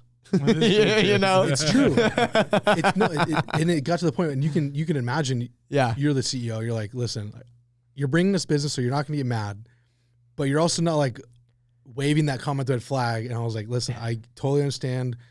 It's either going to be you're either 100% in or you're 100% out. Okay. I was 100% out. Fast forward, I remember what happened. What would it have taken? Like if they were like, hey, we want to give you a piece. If they would have, if there was any points on the board, or even at this point, opportunity to have points on the board. Exactly. Like what if they were like, hey, we'll give you a cut of all the profit from all the media buying departments. I don't even think that I would need that, because at the time, like I was making more money than I've ever made. It was like the biggest bump I've ever had. Yeah. Relative to like everything I've made before. Yeah. So it wasn't even a financial thing. It was like, I see what's being built here. It's amazing. I want to be a part of it. Yeah, yeah. On that end. So they could have given me a point of a point of a point. Yeah, yeah. I get or the opportunity to like, hey, you want to buy in? Probably would have done that. Yeah. Fast forward to where we are now. Like they just, not recent, but they finished an ESOP. If I was there at the time, I would probably have been a part of that. That would have been pretty cool. So Taylor and I, we had dinner, and I told him, I was like, hey, I think this makes sense. That like I'll offboard, and we'll appreciate you. Like that's the final decision. And they were amazing. They were kind. They supported me. We don't talk as much as we should. I wish we did, but I get it. I get the game. I understand how it goes, and no disrespect, no love lost at all. It's just we don't talk as much. Yeah, yeah. And why is it a fear of competition in a way for both sides, or what is it? Because you speak highly about them. It would be like, okay, I think you guys have this too. Along your life, you have, like, if there was a timeline, and you're like, let's lay out your timeline, and you're like, okay, here's like all the pins of the people that put you on a new level, put the pins at, and tell me the people that influenced you. Okay, the first pin, Mike McGinty at SLU allowed me to play. Cool. Second pin, and like you have your family over there. Yeah. This is yeah. Second pin, Rachel got me in. Okay. The third pin, Alazan. Okay, got me in. Jake comes in at this point. Yeah. Then you have, but we weren't doing business. We were just like learning. We were like kids at the But time. still shift. Yeah. Oh yes. Okay. Uptick Yeah. for sure. Then you have Tim. Yeah. And then it went Taylor. And then like Taylor's uplift in terms of like how he communicated, how he connected, how he gave feedback, how he spoke into me. It stung really, really bad when I had to leave. And I knew what I probably did, and maybe I'm putting more emphasis on it than I probably should, or that really meant to him. But like, when I left, I was like, I don't think I can go back on that bridge. I think that I burnt that one. Do you think so? I don't think anybody would ever admit it. And knowing how they talk about me internally, I know everyone's kind and everyone's like said great things, etc. Yeah. But I know if I were like sit across from him and be like I love you, brother. I thank you so much for what you've done for me. Yeah. There'd still be this is like I'm a little bit bummed because you're not with me. Yeah. Mutually. Yeah. Of course. Yeah. Of course, but like, I don't know. I hate to pick on this topic, but like, Let's hit it. but I just like, I'm trying to understand because I operate a little bit differently. Okay. My bridge stays at all costs unless you light the match. If you lit the match, it's done. And it doesn't sound like anyone ever lit a match in this scenario. It was just a tough decision that had to be made, just like your Berkeley coach having to cut you. It was a very shitty decision, and it really fucking stung you more than this stung Taylor. But looking back, like you said, you know why he did that, and I think probably him looking back, he would know why you would do that. Listen, when we stopped, so I'll go with you on this. I'll say it with you guys on this. Yeah. When I left, we didn't talk or sit down until a year and a half later. Nothing, but that's nothing was okay. said. Did you tag like messages here and there, anything? Yeah, he texted me, and I reminded he texted me on the day of the final Geek Out at San Diego, and he sent me like something around the lines of, "It's crazy to see. It's like crazy to see you really loving and be in your spot. Like I see what you hit. Like I see something. Like hey, bro, I see you. I get it. I see what you're doing." And he says that stuff, and I don't think anything ever is wrong. Or if I needed him, I probably could call him and be like, "Hey, I need you right now," and he would answer, pick up. Yeah. But when you have your boy with you and you like do some incredible stuff together, and then you're like, "Oh man, but this was so good. Like look what we have." And he goes and does something else and directly competes with you. But that's not fair because he gave you a chance to be a part. Of course, it's not fair. Like it's not fair because you went and said, "Hey, I want to be here." But it has to be right. But under I gave this conditions. one small condition. Exactly. So you can't. He can't. I get the. He can't. But there's a but in that. I get it. It's like this hidden. I don't want to say envy if envy is the right word, but envy. like it's. But I know what you mean. It's not envy. It's like this X, like what could have been. He's like yeah, and like oh, Eddie damn, always I has, was dating Kim Kardashian. Eddie always has relationship analogies. It's so funny, like in business, like all the time. Whenever he's making analogies, like it's like a girl, it's always that. We go sports. Yeah, It's exactly. the easiest. I do it all the time. It's horrible. It's He's horrible. like, it's like the girl, you like her, but it's not gonna work out. You just gotta break up, like shit like that. It's true that you're like nothing was ever wrong or done bad, but you're no longer waving the same flag or wearing the same jersey. Yeah, but That's the best thing. Okay. That's the easiest analogy. I'll go that route. We were on the same team. jersey. We weren't wearing the same jersey, and now we're in the same league going after the same title. I get it. Yeah. And here we are. But in our league, there's almost not a title. So correct, because I believe there's enough for all of us to eat. 100%. We're about to have like an event that's called Agency Founders, right? Hell wow, yeah. I've heard of it. Have you? I've seen an ad. Yeah, I got a couple ads. So we're doing this agency, and I was like, I actually tweeted about this. I've done 86 presentations since 2017. Nice. That's a fuck ton of presentations. That's a lot. It's almost Holy it's more than 10 a year. It's like almost 15, 14 a year. That's a lot. And I've virtually on stage, et cetera. And it all started in Atlanta. Really? It all started at Atlanta at Ed O'Keefe with Zach from Pup Socks. We talked about what we did at Pup Socks. And the person that gave me the opportunity was Taylor. He's like, you fucking have to go do that. Because we did that at Common Thread. So that put me on the path. So I go, fuck, where was I going with this one? We're having agency founders, and you tweeted. Okay. You done 86. Yep.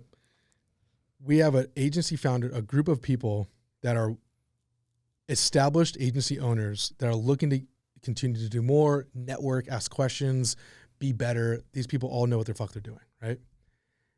We're going to share the things that we did to now acquire 3 agencies, operate at a 35, 40, 45, 50% margin across the 3 businesses. The documents we use, how we comp, how we build, and no one ever told us this.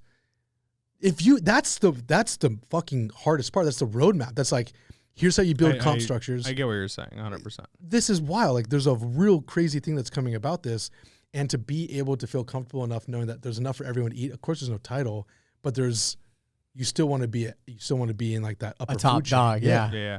Here's how I look at that, because I feel you so much on that. Okay. But for some reason, this last year, more than ever, I've shared every detail with everyone. Like someone actually asked me behind the scenes, I flip my computer around and I say, here's how it's done. Like, this is where we fucked up. Here's what we thought was the right way to do it. We tried this, we tried that. Like, someone's like, how do you organize, all your clients and dashboards? And like, while that may seem like a light question, we spent a whole fucking year killing ourselves to get to this point. You know what I mean? Like, like just on dashboards, trial and error, actually all understanding what the most efficient way for an account manager or a client success manager to operate a team fluidly is. It's different. Like, you get a taste of it. Tommy Patterson gets a taste of it a lot more.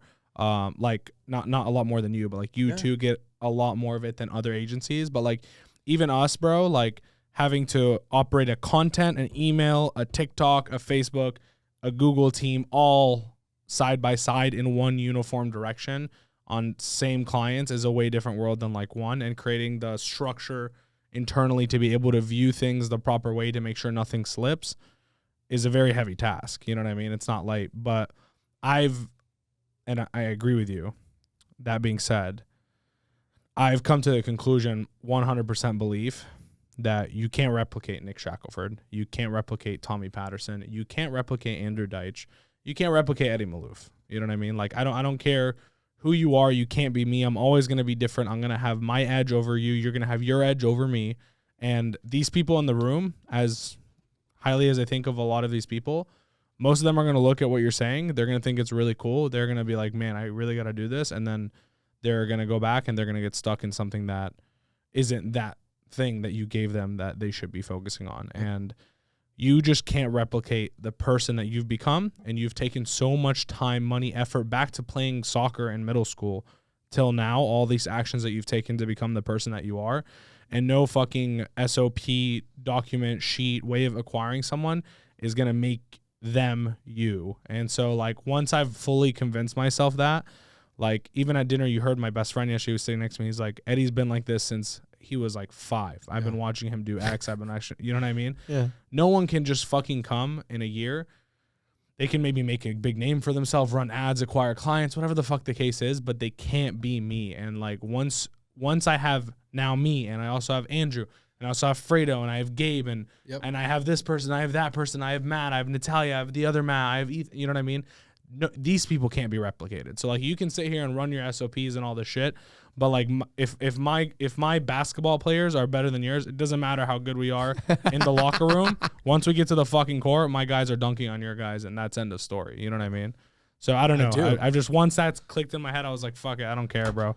I don't get me wrong. I charge people a lot of money to spend an hour on a call with me, but I change their entire fucking company, and I will give resources for free that are even more valuable than that hour.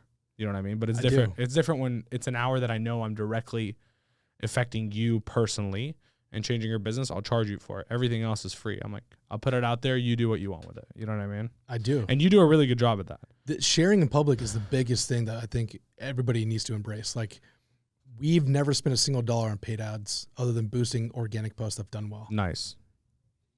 That flex at the size that you get, that doesn't happen. This is the year, and we'll talk about this literally on stage. This is the year things have to change because we actually have to pay to acquire clients. And you're running paid ads? We have to. Wow. This year is the first year. The same way. I preach this all the time, bro, because I'm in so many courses, and they all say, run paid ads, acquire, run paid ads, acquire. And I always tell everyone, they're like, Eddie, man, what's your funnel, bro? How did you build it? I'm like, we have spent ads for 48 hours in 2021. Bro, I hope to God you're listening because I'm literally only talking about organic. 48 hours. And every one of my speeches has been about doing it without running a paid ad. When everyone else is, yes.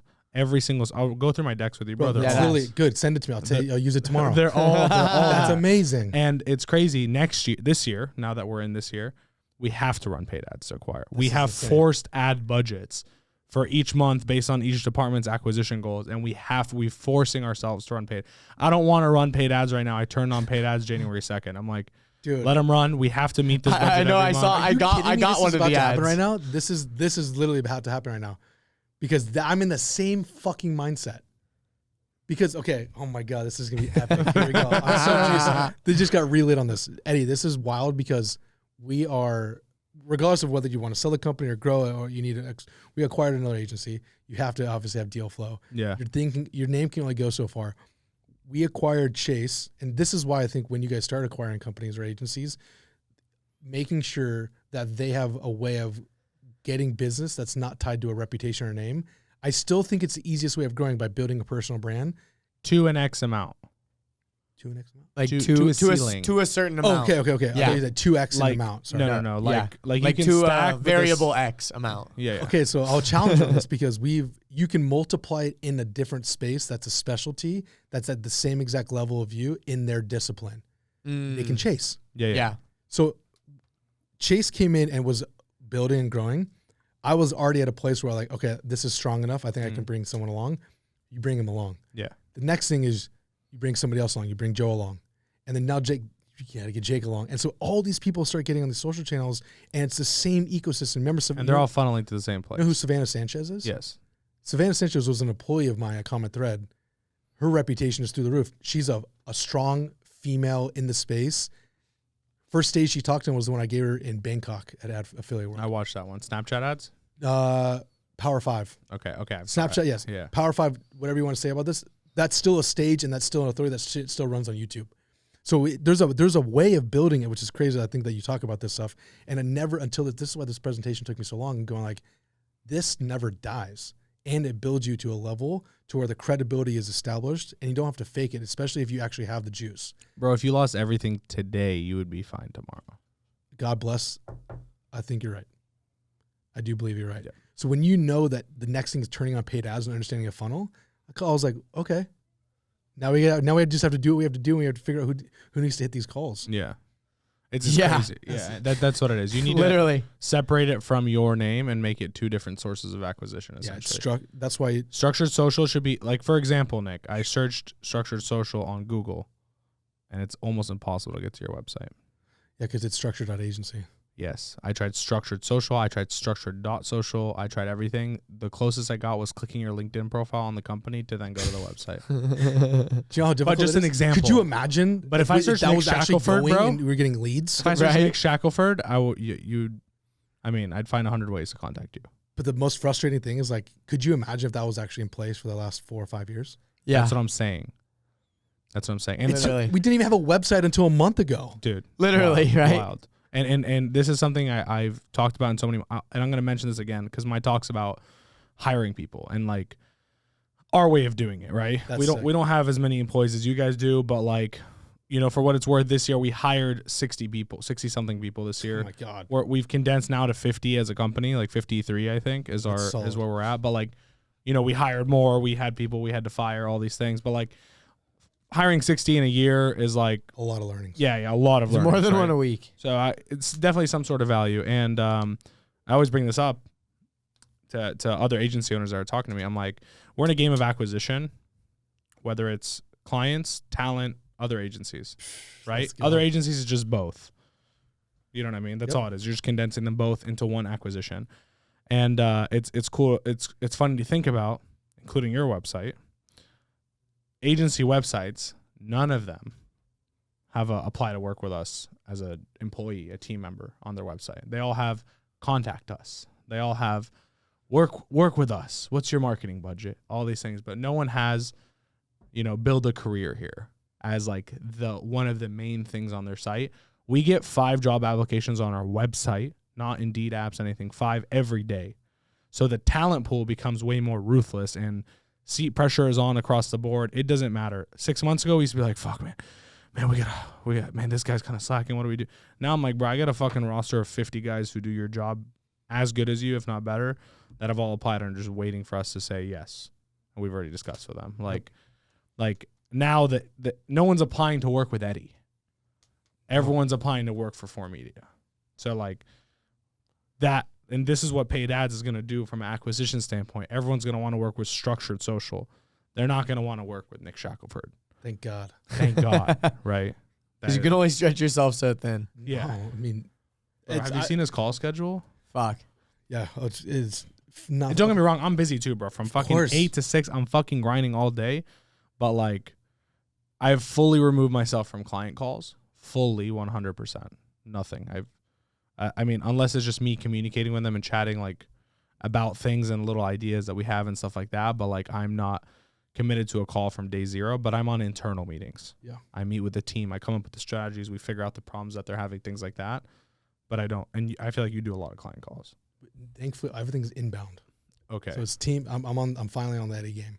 It's inbound. I'm trying to get to your game, bro. You're not. The calls are Konstant Kreative because we're in rebuild. So I always take Okay. the Makes first sense. calls on Constant, and I always take the first call on Structured, because now you, at least on the, I'm gonna stick with you on this one before I go into the next section. Remind me to go back into like, what we were about to talk about. We were gonna go why I still take the calls, because it's no longer hiring, or it's no longer partnering with the brand, but it's partnering with the people, because the partnering with the right people is more important. Now I know what we're really good at doing.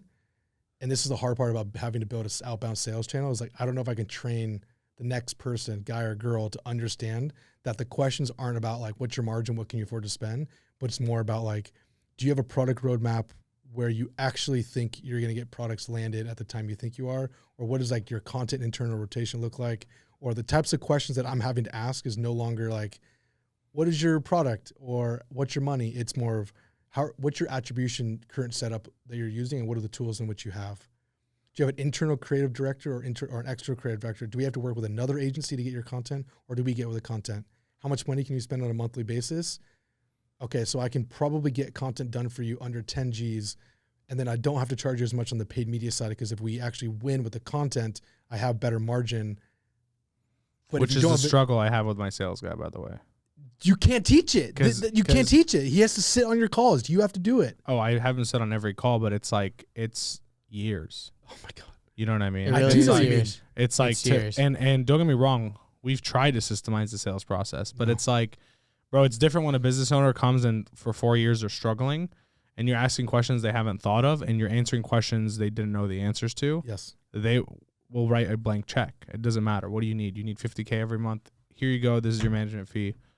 Run, save us, help us take it to the next level. You know what I mean? Like, when you can solve those problems, that only comes with experience, bro. How many businesses, ad accounts, websites, back ends, front ends, operations, logistics, shit shows, all of it, have you seen that this guy, no matter how much you teach him, he can't be that. You know what I mean? And that's the bottleneck in it. Just right now, Konstant has 175 brands. Structured has 127, 130, and then in Geek Out there's like another couple thousand. Just on that alone, and then that doesn't matter to how many brands we talk to that we don't work with. It's hundreds and hundreds and hundreds. Yeah, thousands. So you see, probably thousands a year, absolutely. Yeah. So you go. I only need 20 minutes and a couple of questions, and like the questions kind of vary. I kind of rambled a couple of them to go. Yeah, I don't think that's the wrong money. Like that's the wrong money to take. Yeah. Especially if there's no deal structure, there's no upside. So like these questions, you're right. It's really difficult to teach. Yeah. But if you can, that person's gonna be a killer. 100%. If there's somebody that's like, hey, I want to be a closer, and wants to like learn where the industry is going. Yeah. This is go to an agency, learn how to close. I don't even consider this high ticket. Technically, we understand that it is. Yeah. You're closing a $5, $10, $15, $30,000 package. I won't ever forget the day that Joe, our creative director, closed his first like $25K package. I was like, how did that feel? He was like, that's like a lot of money.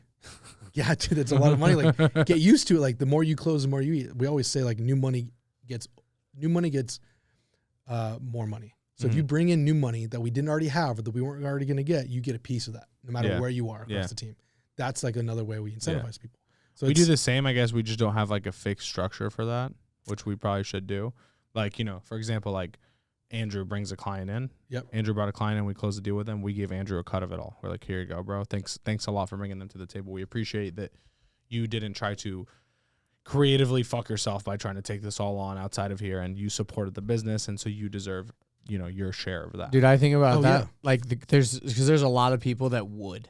Especially in They this see world. the money, and they see the money that like the agency as a whole could pull in as like a thing, and it's like, could I pull off like one package and just fucking crush it? I think about that, and I'm like, actually no, because I fucking love working with the team, and I know I can go way farther working with my fucking squad of people that we've assembled that are really talented. I'd much rather work with them on a bunch of projects than try to like take one for myself just to like see if I could do it. Like that's I'm like, I'm done with that mindset. You know what I mean? Like I'm like stoked to be building the team here, like it makes so much sense. No, and especially we're 100% remote. I don't know what everyone's doing. I hope they're doing everything that they say they're doing. Yeah. I hope these Notion boards are accurate. I hope these things are all up to date. But you're right. Like the thing that keeps everybody in or wanting to be about it is like they're bought into the greater mission. They're bought into what is going on. And so it's a wild world, especially when you know what can be done. And who was telling me? Joel was telling me this. Like they teach people how to be more efficient and build an agency. One of his people left and went and built their own thing. That happened to us all the time because we did have an incentive program where we didn't have a way for people to like actually see growth. And I think when 2021 was that year of like leveling up, understanding all of our early leaders, we had a very flat structure before we moved into like an organic pod structure because we do what you do: content, search, social, email, SMS. Exactly. Some brands use us a la carte. Some brands use us all in. Mm-hmm. It gets difficult. And then you have to integrate and work with other people. Yeah, and it's like, do I separate a team that only does everything? And then like, if it's just a one-off a la carte, a Google or a Facebook or an Amazon, do I put them in this other team? So this team always works fully together 100% of the time. Like, and these guys only work separate, and or these like, guys can't take or do you anything try a la to carte. structure it like this email team, this content team, and this team all always work together, and this team always works. Like there's so many ways you can. There's no right solve answer. that puzzle. There's no fucking right answer. But on the paid side, so we still have two core pillars: our retention or acquisition. On the retention side, that whatever makes up that pod, it is. And now we have two pods, which is splintering out, which is kind of cool. We've always been strong at design, really good big design. That's been like what we keep our brands. Then we're moving more towards like a performance, like more rev, maybe a little more plain text, not as like overly romantic about the branding.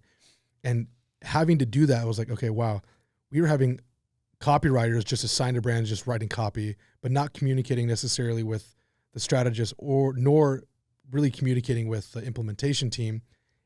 But the copywriter was still talking to the designer. So it was a bunch of designers, a bunch of copywriters, a bunch of execution, and they knew who their brands were because they looked on their Notion board. Yeah. Like, what? Like, what? How? What if they need to like change or do something? There's always fire drills like, oh, pod that situation. So we have our copywriters. One of them's in this pod. The other's in the next pod. Then you have your designer. Then you have your lead strategist. Then you have everybody, and they have their own P&L that they are in charge of, and they must hit. Yeah. They must retain, and they must increase. And they get a bonus based on those. Exactly. That's how it works across That's everybody. the structure we just implemented. Same thing. So we're maybe 3-4 months. We're maybe like a quarter, 2 quarters ahead of you. Mm-hmm. No, you're probably like, bro, you're a year ahead of us. Okay. Probably, yeah. Okay. Yeah. I'd say like it's changed everything. Yeah, we just have really accelerated growth. Okay.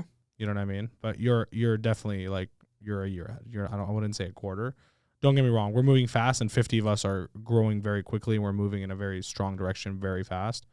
But yeah, I don't think it's fair to say like a quarter. Fair. Yeah. 3 quarters. 3 quarters is fair. So we that it changed everything. Yeah. Absolutely, because now they're clear on their goals, they understand like what they could actually produce. It's up to them if they want to do more or they want to do less, and it allows the leads. And essentially, we turn into what? We turn into a structure for them to build how fast they want to build.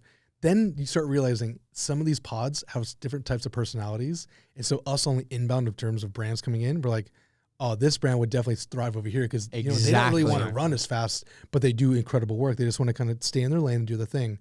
So now we're starting to, like, as they come in, They're not as focused about like switching hooks and like all this stuff. They just want to make like really dope shit, and like they just want their brand perception to be like very high quality, but they're not like analyzing the like, well, which performed better and like switch the text from this word to this word and shit. They're just like wanting to make beautiful things. which fits brand A. Exactly. And then there's a guy And that's pod like, A. Yeah, oh, exactly. he was the owner was a former media buyer, so you're like, I need to give him to like my nerdy quant media buyer that just That's loves to play exactly how games. it goes. I'm like, listen, bro, Yes. you're on this account no matter what. This guy's you're the only guy besides me that's gonna talk to this guy. Yeah. Exactly. Like I closed him, our sales guy's not closing this guy. You know? Exactly. I'm sifting through ad accounts with him and shit. Like it's gotta be you. So that's the part about. It's so funny, dude. It's so similar how crazy a lot of the things that we're building. That's why I was like, oh, I was looking at what you guys built in terms of shooting in here, and we have a big studio, but we have to use Airbnb and VRBO and like rental places because we don't have the ability to build that out just yet. That was our biggest expense. That's literally why It's so worth it. Because the wall that you saw we broke down, Yeah. that's this whole space. So like before that, we didn't have any of these sets.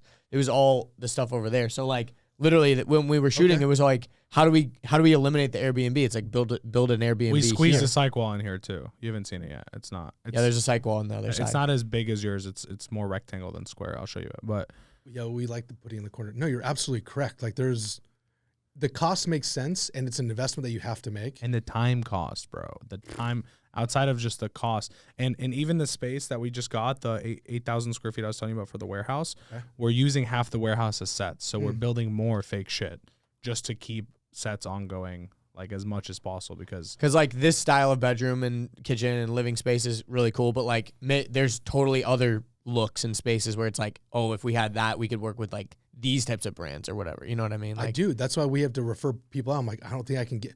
There's been so many times where a brand comes to us and I'm going like, okay, we could do that, but we're gonna lose margin because we know we have to get this chick. The We know we have to get distraction this. We kind know, of. so I go like Viscap, Chamber, Welland. I've given plenty of business away more than I've kept. and it's 'cause- interesting because even those companies have their own certain kind of styles. Oh, like for you, sure. you're like, this would be a perfect client for a chamber. Like you guys go kill it, you know? And that's why I think, again, in this space, like the network is everything, and the value of knowing like, listen, we probably could do good for you, but like it makes more sense for you to be over here because again, if it pulls you off in the direction that your team needs to go into, it's not worth it. Not at all. You're so right. It's so wild that's and so it's true. weird turning down business that you're like, I think we could probably pull this client off. Like as far as content wise, it's like my team is amazing. Like if we went down this rabbit hole, we could kill the content for this guy. But at the end of the day, it's not like our wheelhouse, and we'd have to work really hard in a weird direction that we're not used to working to really crush it. And it's like, I have we- $160,000 a month of new business from one other vertical sitting, signed contracts, everything, waiting to work with us that I like still can't accept because I'm worried that it's going to be a distraction where we're at. Like unless I can hire someone to just run that vertical, no. Like $160K a month of recurring. Yeah, no, that's 1 year contracts. Like That's, that's a lot of money. You know what I mean? of course it is. To Yeah. sit there and like say no to. Bro, you're preaching Yeah. the fucking choir because on this stuff and it's a blessing. It's a level to be at where you're going like, okay, I actually can say no to this. Would that be amazing to take? Absolutely, it's the right money. You can take it now. They want it. Take the credit card. But if you take it, then someone on your team might get discouraged, or somebody like gets pulled in. There's late COVID. Not all money's good money, like you said. Oh, that's cool to hear. I'm glad that you guys are in that same position because we definitely are. And I know, like, so we last year that super important to talk about. I've never gone through a pandemic. I'm pretty much a first time entrepreneur outside of like the current projects we have going on. Yeah. Luckily, you've been in marketing agencies, which I'm sure helped. Oh, this is why I told. that's where you cut your chops. Like Jake was like, you have to quit. You have to quit. I have to quit. I was like, Jake, I don't know how to do this yet. I can't build it yet. I don't know what it looks like. I'm not ready. And frankly, I don't think he and I were ready to do it together. And I didn't trust him enough. And I've always been an employee. But the thing is you actually had the real skills where I think sometimes like entrepreneurial minded people, they're like, they just want to build something, but they actually don't even have that good of skills of what they're trying to go Or even into. like it. I was in Good point. Agency therapy. agency therapy. Oh, were you there that Yeah, day? I was there that night. I When you were I preaching to mean- that guy, I was feeling you, bro. Dude, he was just like, man, how do you guys like just like want to do this? And I'm like, How do you bro, have the listen. motivation to really build an agency? I'm like, bro, Get like out. if you're not like the fact that you're even asking this question, bro, means this isn't something you actually like to do. I was like, bro, I took a 6-figure pay cut to quit my job and go learn marketing. Like, because I thought it was fucking cool ass shit to be able to get people to buy shit off of. Like you said, phone. how sick. We're making money literally tapping Like on it fucking phones, blew like my we're- fucking mind. I left everything I had. I dropped an extra 12K a month of income at 21, which is like life-changing shit. You know what I mean? Just to learn it. I'm like, I have to like immerse myself in this and like learn what the fuck is happening on this internet. You know what I mean? I do know what you mean. This is what changed it for me. Like an agency, like I did rough multiple numbers on this. An agency, you look at your current team and you look at how many brands that you have. And then you probably have there's probably 2 points of contact that you talk to. Maybe some probably have 3. Okay. So say you have like 10 brands. Do you have a rule for that, by the way? Points of contact? Yeah. Usually we want 1, but like there might be an acquisition and retention. So like there might be 2. There might be an email person or a design person or the marketing person, the design that owns brand. Yeah. Like I get what you're hard to saying. get away from it. But I ideally would love to have 1. Yeah, our rule is like 1, but like People always jump in. Dude, the design person it's like jumps 1 in, and a couple the friends. CEO would jump on. Yeah. Fuck. The worst is when you're all in like a Slack channel and like 6 people have kind of different opinions. Like, well, which way do we move? Because we're all just gridlocked now. You know, like I had a call yesterday and somebody jumped on and like another. And I'm like, oh, I was like, this is not needed. Like we don't need to do this. Like why are we all on there? Like, oh, we're wasting everyone's time. Dude, Honestly, kills me. Anyways, keep going. Where was I? People were jumping in on the Zoom call. No, before that. Before that. We were saying Not knowing how to build it, not having the experience to quit and go build an agency. No. like first time entrepreneur. We were saying working with 1 point of contact. 1 point of having multiple points of contact. Before this, too. Okay. That just zoned me off. Oh, too. my bad. We lost it. Yeah, we lost it. No, it's all good. We're talking about the structure.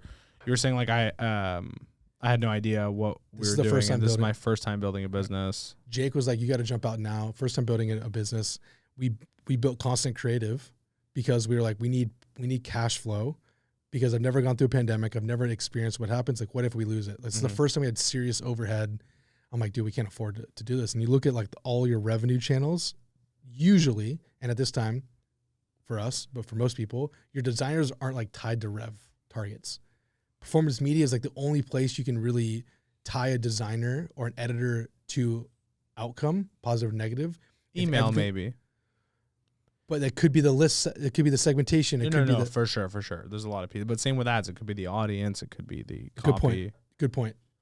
Good point. So if we were trying to put a dollar amount or the value that a designer was to us on, and so that's where that's what we built Konstant Kreative as an on-demand. Like you guys are just making revenue off of the designs you make. The rate which we were measuring is how long were you able to keep a client. So if you were with a client and our current cost is like between $399 or $799, and it's the overall LTV of this is I think it's like $2,500 to $2,700. We're in this range of LTV. I get what you're saying, yeah. So now we're going like, okay, so a designer is actually worth to us this dollar amount. It's weird when you break it all the way down. Oh my! And that's the only way you can make this happen is because you talked about earlier. You go, it's a balance between onboarding brands and onboarding personnel. It's never like, okay, one person's in, one brand's in. It's like, oh shit, we just staffed up a significant amount. And then we lost a few brands out of nowhere. And now I got to pick up average churn is 15%. Like what's going on here? Like 2 brands are down. We got to replace this. And so the game of like acquiring, buying yourself time, coming out of pocket ahead of time, what's the cashback pay period? And then going, okay, Nick, what do you think you can actually hit? Because this talk that you're talking about with him is like, maybe we should bring that brand in. Like, bro, that's the wrong money. But we need the money because we have to hire so-and-so. Okay. And the money's there now. Like we can just like take it say yes. if we pivot a little bit. Oh, this is Jake. If we take our eyes off for like a second, we can grab it and we've solved this little problem. So Jake literally does. He's like, here's your number for the week. Still to this day, here's your number for the month. Here's the number for the quarter. And that hits me. And as like the person that's in charge of growth on Rev of all things, I'm like, oh shit. Okay. So that means I got to sell this much content. This is what Chase and I need to do on email. So I don't think people understand how much pressure that role has too. That's a beautiful thing. Bro, like this week I was just thinking, I'm like, you know, it's shitty to think, but like, I was just sitting at home. I mean, it's good to think. It's cool, but it's like also shitty to think like how nimble our business could be if we stepped away from like acquisition and growth side. But like I was just thinking like Dude, I have 52 people here who are completely oblivious to the fact that, like, I mean, they're not oblivious, but you get what I'm in saying. the detail. Yeah, in the details of things, like, are oblivious to how, like, that I have to actually go and, like, bring the revenue in that's actually paying all these checks. You know what I mean? And, like, even, like, losing a client, like, what kind of immense punishment do they have for that compared to, like, me being like, I have to go find another one for them now so that they can get paid this month. You know what I mean? It's like this, like, this underlying leadership that no one really, I don't want to say it's the weight. I don't It's want the to weight say of it. No one's not a fair word. This is a fantastic. But you get what I'm saying. Like, when, Bro, like, you get I these wish I targets, did it. you're like, okay, if I'm not here, these 15 people this week aren't going to be on board. And without that, then our department here is going to struggle this month and this is going to happen. And it's like, you are the first factor in all of it. And if you're not there, then the rest of it isn't there. And so it's like, it's kind of shitty to think about. You're like, damn, like, which is why you're like, I want everything to be structured, not Nick. Right. But at the same time, right now, it's like, without Nick, there is no structured. I'm literally sitting here cheesing because I wish I didn't relate as much as what you just said. Yeah, I know. It's like It's great, like but it sucks to say it, but you're speaking my language, Oh my unfortunately. God, you've been nailing it, dude. Like this event, this is 4 days, right? And this is, I always have to think about this for events. 4 days, and I'll just do the business, not do the personal. 4 days away from set schedule, ongoing communication at different time zones, so rescheduling of meetings. And then you have the rescheduling of internal meetings, or that someone's waiting on you for something. There's emails that I know I need to respond to. We just closed on an agency. Congrats. Thank you. We're sitting A nice here. one too. We're sitting here going like, oh, by the way, then I left my lady and my dogs. Or what if I had kids? That costs, like, all these things add up. And you're like, holy shit, if I don't make this work, and all the people attending it do the same exact thing, we're all opting in for this thing in hopes that we can accelerate ourselves, or whatever this does for each person. Yeah. Yeah. And you go, It does something, though. I bet I got to make this You can feel fucking it. work. And so it's true, because I think now people will read the news and be like, okay, inflation is here. Fuck, that means my paycheck is not as much as it once was. So I see them bringing all this new business. I see that they're growing. I see that they're doing these things. I should be paid more. Like I should have this raise. I should have a raise. I should get this raise. It's a feeling that they have. They're not wrong, because the thing that we say inside, we do two phrases: closed mouths don't get fed. And then the second one is,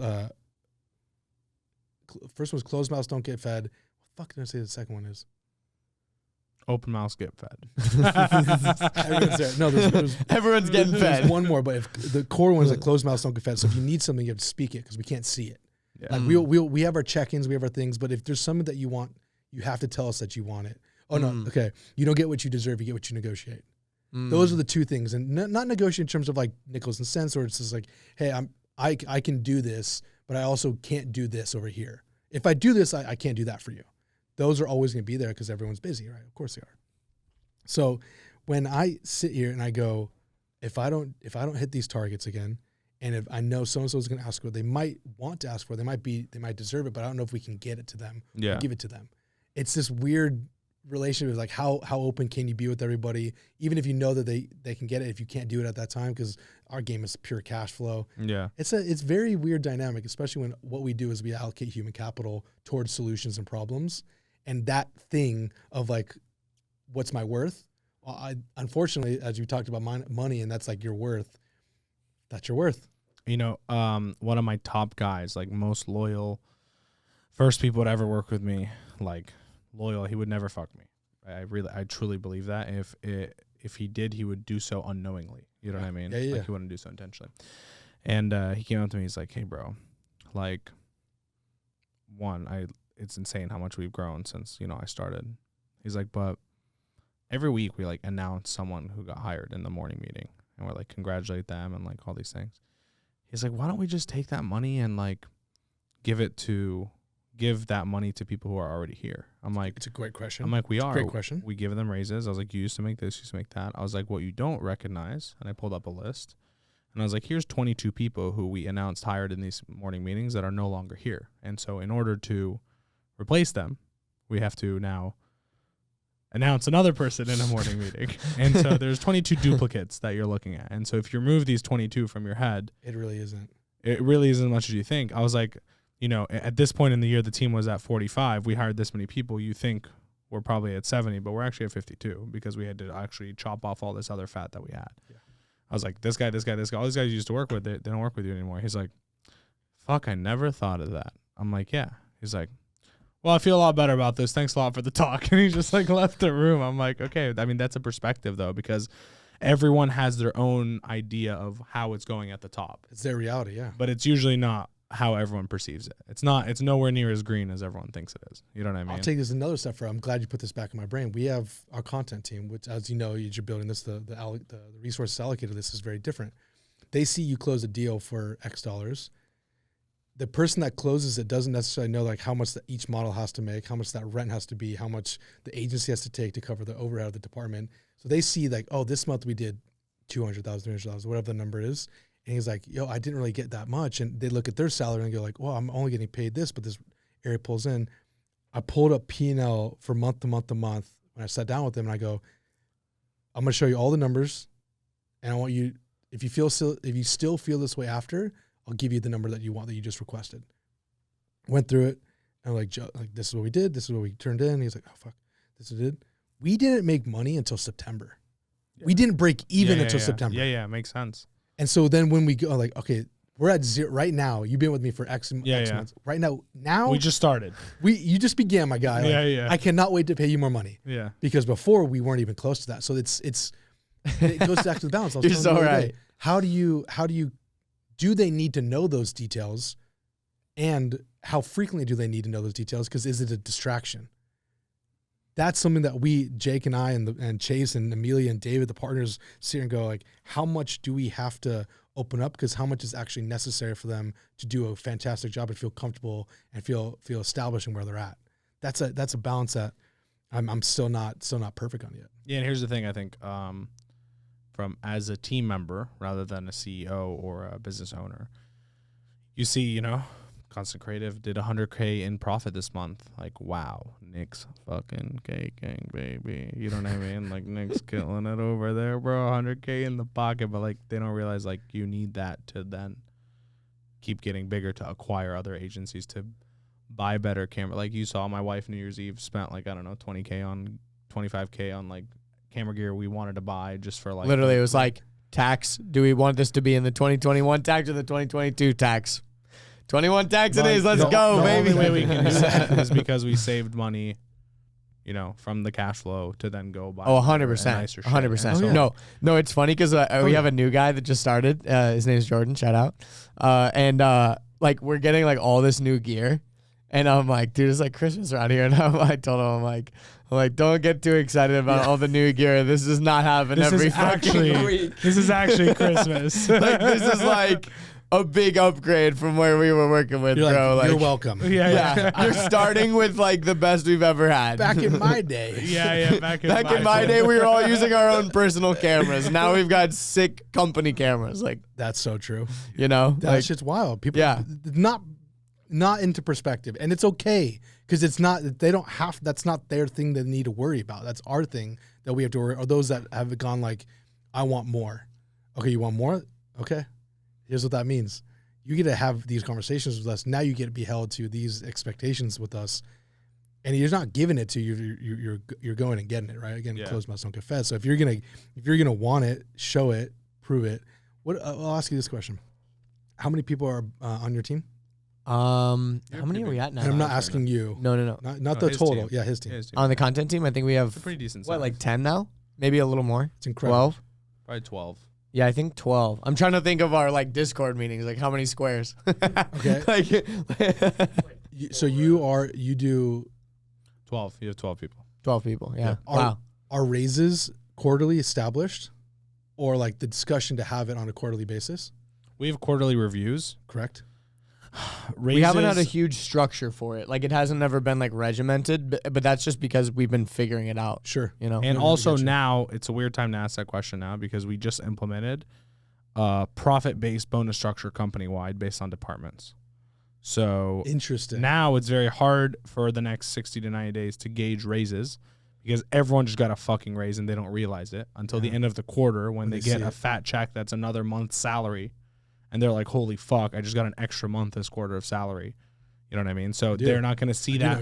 They're not going to see that, and we're not going to financially get hit by it technically till March, let's say. But at the end of the quarter, everyone's getting a payout of the bonus based on their department every month of that quarter. You know what I mean? So you could or could not hit it. So like now is a weird time to discuss like when are we giving raises, because like we don't even know when the next time to have that conversation is, because we technically just gave everyone like a 30% raise. You know what I mean? So it's like, this is amazing. Again, spot on discussion, dude. We did a company-wide bonus depending on like length you've been with us for Christmas. Like you've been with us for X, this like a year plus, you get this. Like 6 months, you get plus. Under 3, like welcome to the crew. This is what you can expect. Yeah. Probably a little something, got a hoodie or something. I don't know.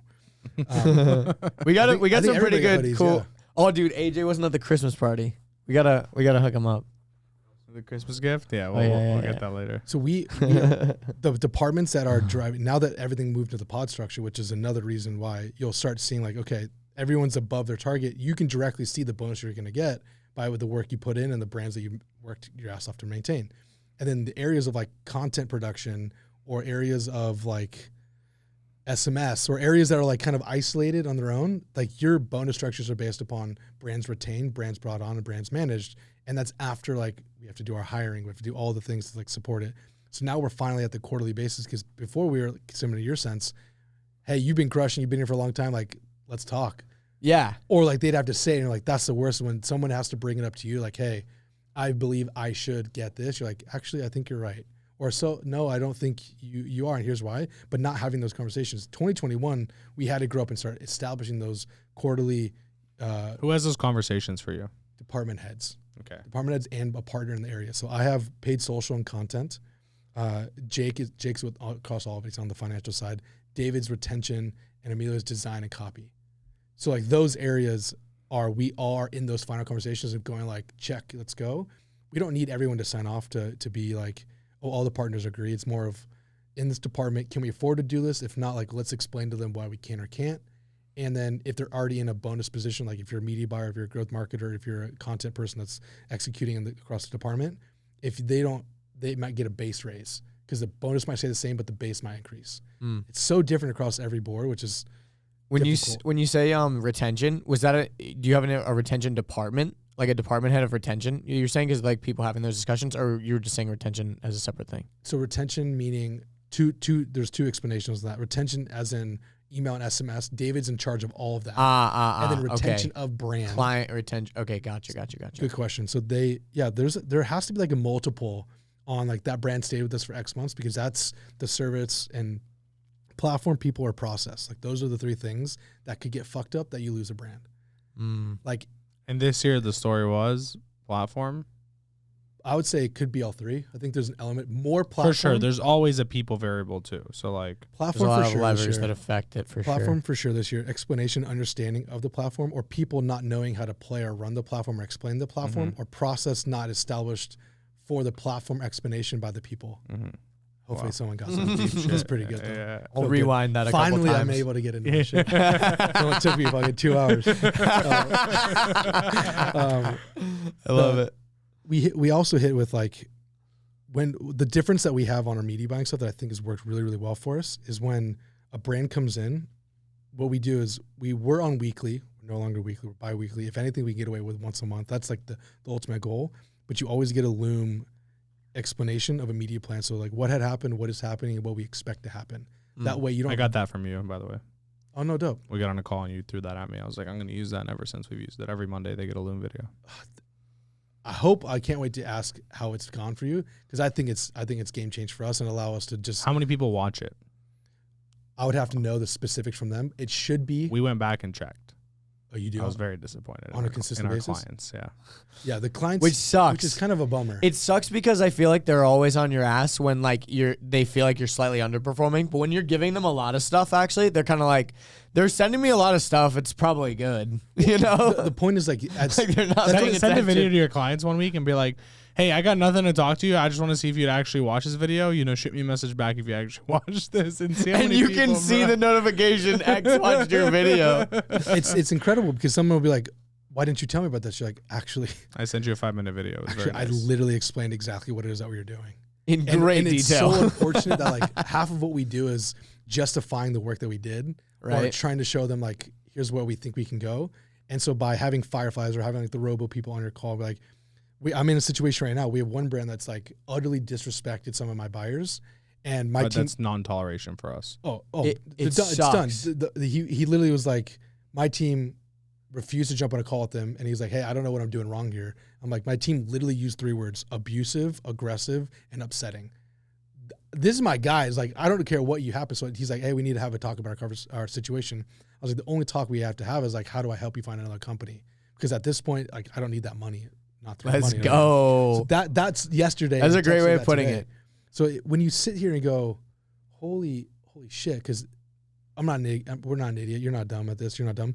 Everybody that we have on our team, once they've been with us long enough, they probably can do something by themselves to a degree and be okay and like make a good living.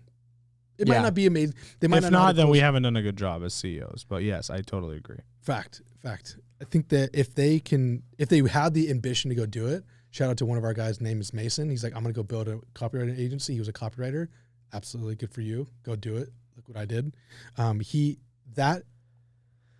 And especially since we're fully remote, who am I to know if this dude or a girl is going to take off a brand and just media buy? They know that if you're a part of structure, like people come and will try to find you. People try to poach all the time. But if you come in and you go, okay, cool, Nick's bringing these brands, I could probably get 1 or 2 brands. He's never going to know. He's never going to check my account. He's never going to check what I'm doing. We don't have any screen recordings. They can do what they want. So like my goal is at least to protect them, make sure they have their paycheck, make sure that they're enjoying the people they get to work with. They get to work with cool and fun brands. That's why they're going to stay. If not, they're going to be a freelance, go to Upwork, make your money, do what you need to do. Yeah. The Crazy. highest echelon of brands are never going to go to Fiverr for like their actual course. solutions. You know what I mean? They're Well, never we'll going go to. to Upwork. You'll be surprised. What? I have friends who have scored No, you. Coca-Cola, Damn. Holy shit. Nest, like huge Didn't brands. we have an account on Upwork for like a little bit in the beginning? We did because of that. My friend got on a call and he's like, yeah, bro, Upwork partnered with me. Their guys outreach to this. Look at these 15 brands that make billions of dollars. I signed them all up this year because Upwork did it for me. I'm like, Natalia, make an Upwork account. Make an right Upwork now. account pronto. And send me. I'll give you all the job descriptions we need. That's sick. It's But true. like we didn't use it. It didn't again. pull in much for us, Well, but we I just mean, didn't care for it. yeah. We didn't actually pursue it. That to me is, there's so many, this lead gen stuff is crazy. I can't believe you did a talk on organic growth and lead gen, which is I'm excited to get your feedback on when I talk about this Saturday. I'm super excited to watch you. So, speaking of this Saturday, you're about to drop some fucking nuggets for us. I think so. Some fire. We end these podcasts. Sadly, this is the time to come to an end, and we must wrap. I'm sure you've been here 6 times in the last few years. I'm sure there's a 7th time coming up, I hope so. and we'll redo this again and like add on to it. But we end these with if you had to give someone, like, let's just call it 5 years younger than you, a fortune cookie with a piece of paper on it that had one piece of advice that you would hope that they would read it and be like, this is going to change the trajectory of my life because I read this fortune cookie. Ooh. What would you write on that fortune cookie to give to your 5 years ago self? In our space, or to my someone similar to myself? Or you could just to someone younger than you that you feel like that piece of advice, maybe they're in your industry or like Yeah. thinking about it or not. It could be about marketing. It could just be about life. It could be about anything. something you Okay. kind of wish you would have known back Earlier. Yeah. Okay. That's awesome because I feel like I've been living this way for a very long time and I feel I should have done it sooner. Build it in public. Share the good and more of the bad. And if no one likes, no one comments, no one says anything back to you, know that people are watching. 100% know that someone sees it somewhere and they might not engage or see or comment or whatever, but they are watching, listening, and you're impacting them in a certain type of way because they're probably going through that as well. And that to me has been the game-changing version of where we are and why we're out here, because just sharing, very difficult. The number one Transparency. fear, absolutely. Yeah. The number one fear people have is what? It's public speaking. Yeah. Yeah, we're all about to do it. Could you imagine that? We're all about to do it. Just keep sharing. Just keep sharing. Keep sharing. You're so right. And the second fortune cookie, if that one got dirty and like you didn't eat it, this would be like Just in case you dropped it. In case you dropped it. Or you're on a diet and you pick the second one instead of the first. You're like, no, not that. I'm only one. taking one. If you're giving a presentation, no one knows what you're about to say next. Continue the confidence all the way through. No one knows the next word. Just say it. I just coached our client success manager, Christian. He's giving a speech for the first time ever, and he's like, you want to get a good laugh. He's he on a weekend, like kind of like memorized the gist of his speech and had a good idea of like what he was going to talk about. And in his backyard, he had his friend ice hose him the whole time while he was giving his speech so that he could feel the discomfort of the stage. That's amazing. I'm like, Christian, it's not. That's That was way more uncomfortable than the stage is gonna be, bro. Oh my god. But I gave him the first few seconds of any speech is always the roughest part as far as your nerves, and then as soon as you get into it and you just get in the flow and you speak from your actual heart, like that's the advice I gave him was what you just said. At the end, I had notes on like change this on this slide, add this detail. You should probably mention this, blah blah blah.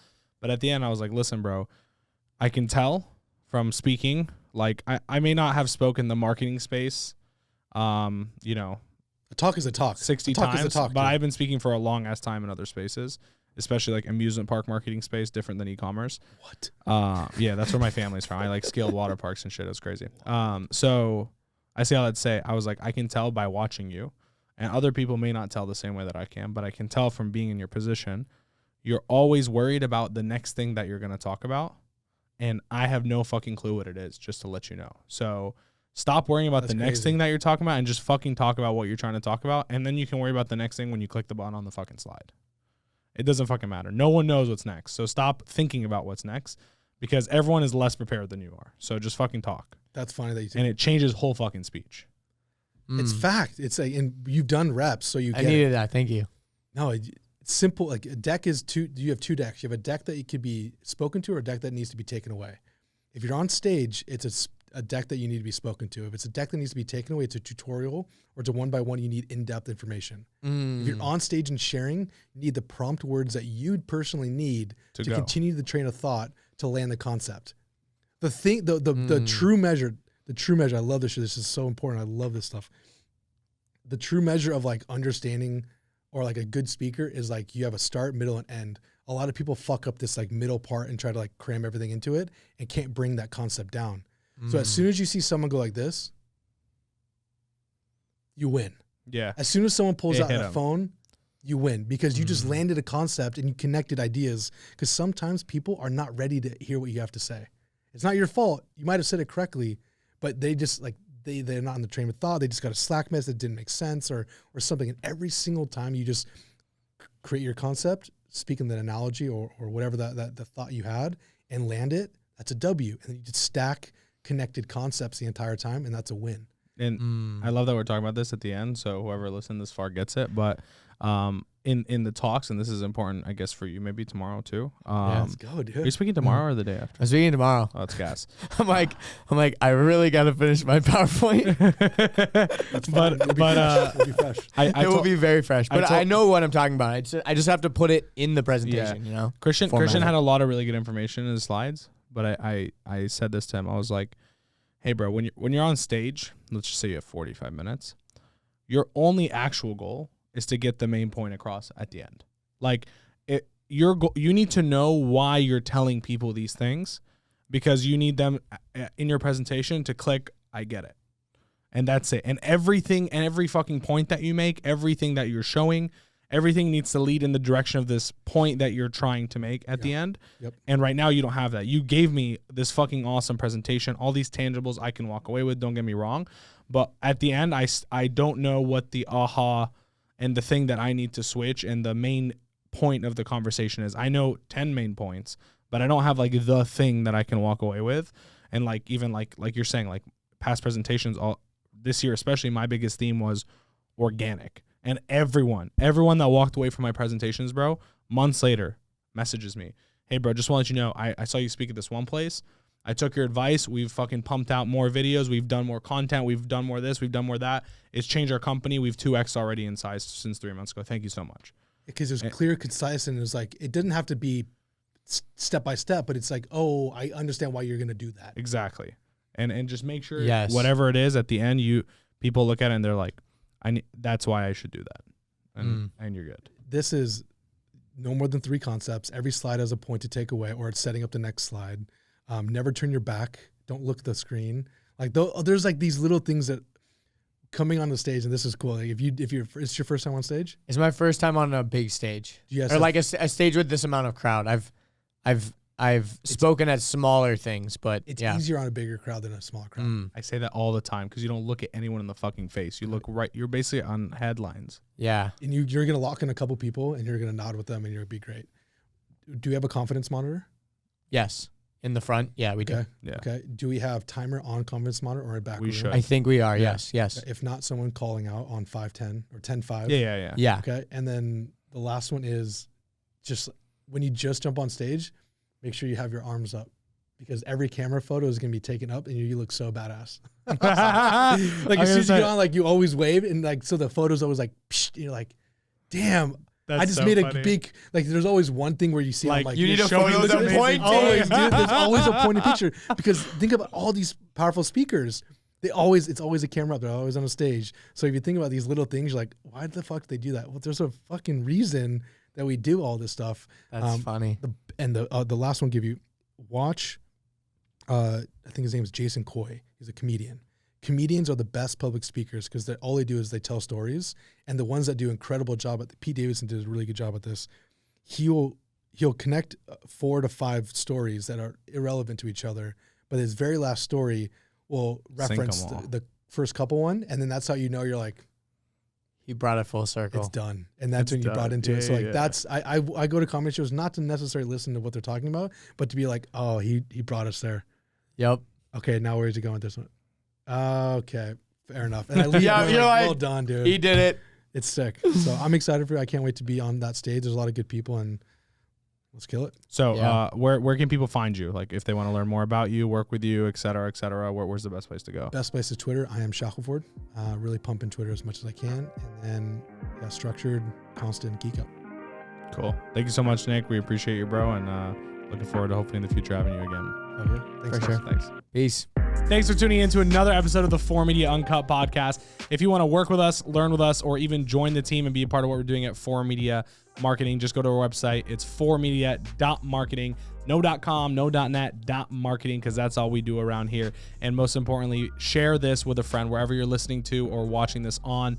Please hit that share button, send it over to a friend, someone else that you think will get value out of this. It would mean the world to us. And if you're watching on YouTube, make sure you like this video and comment down below any suggestions for future guests. And if you're on Apple Podcasts, please rate this 5 stars and leave us a review there. That helps us tremendously in the algorithm world. Thanks again for watching, and we'll see you on the next episode of 4Media Uncut Podcast.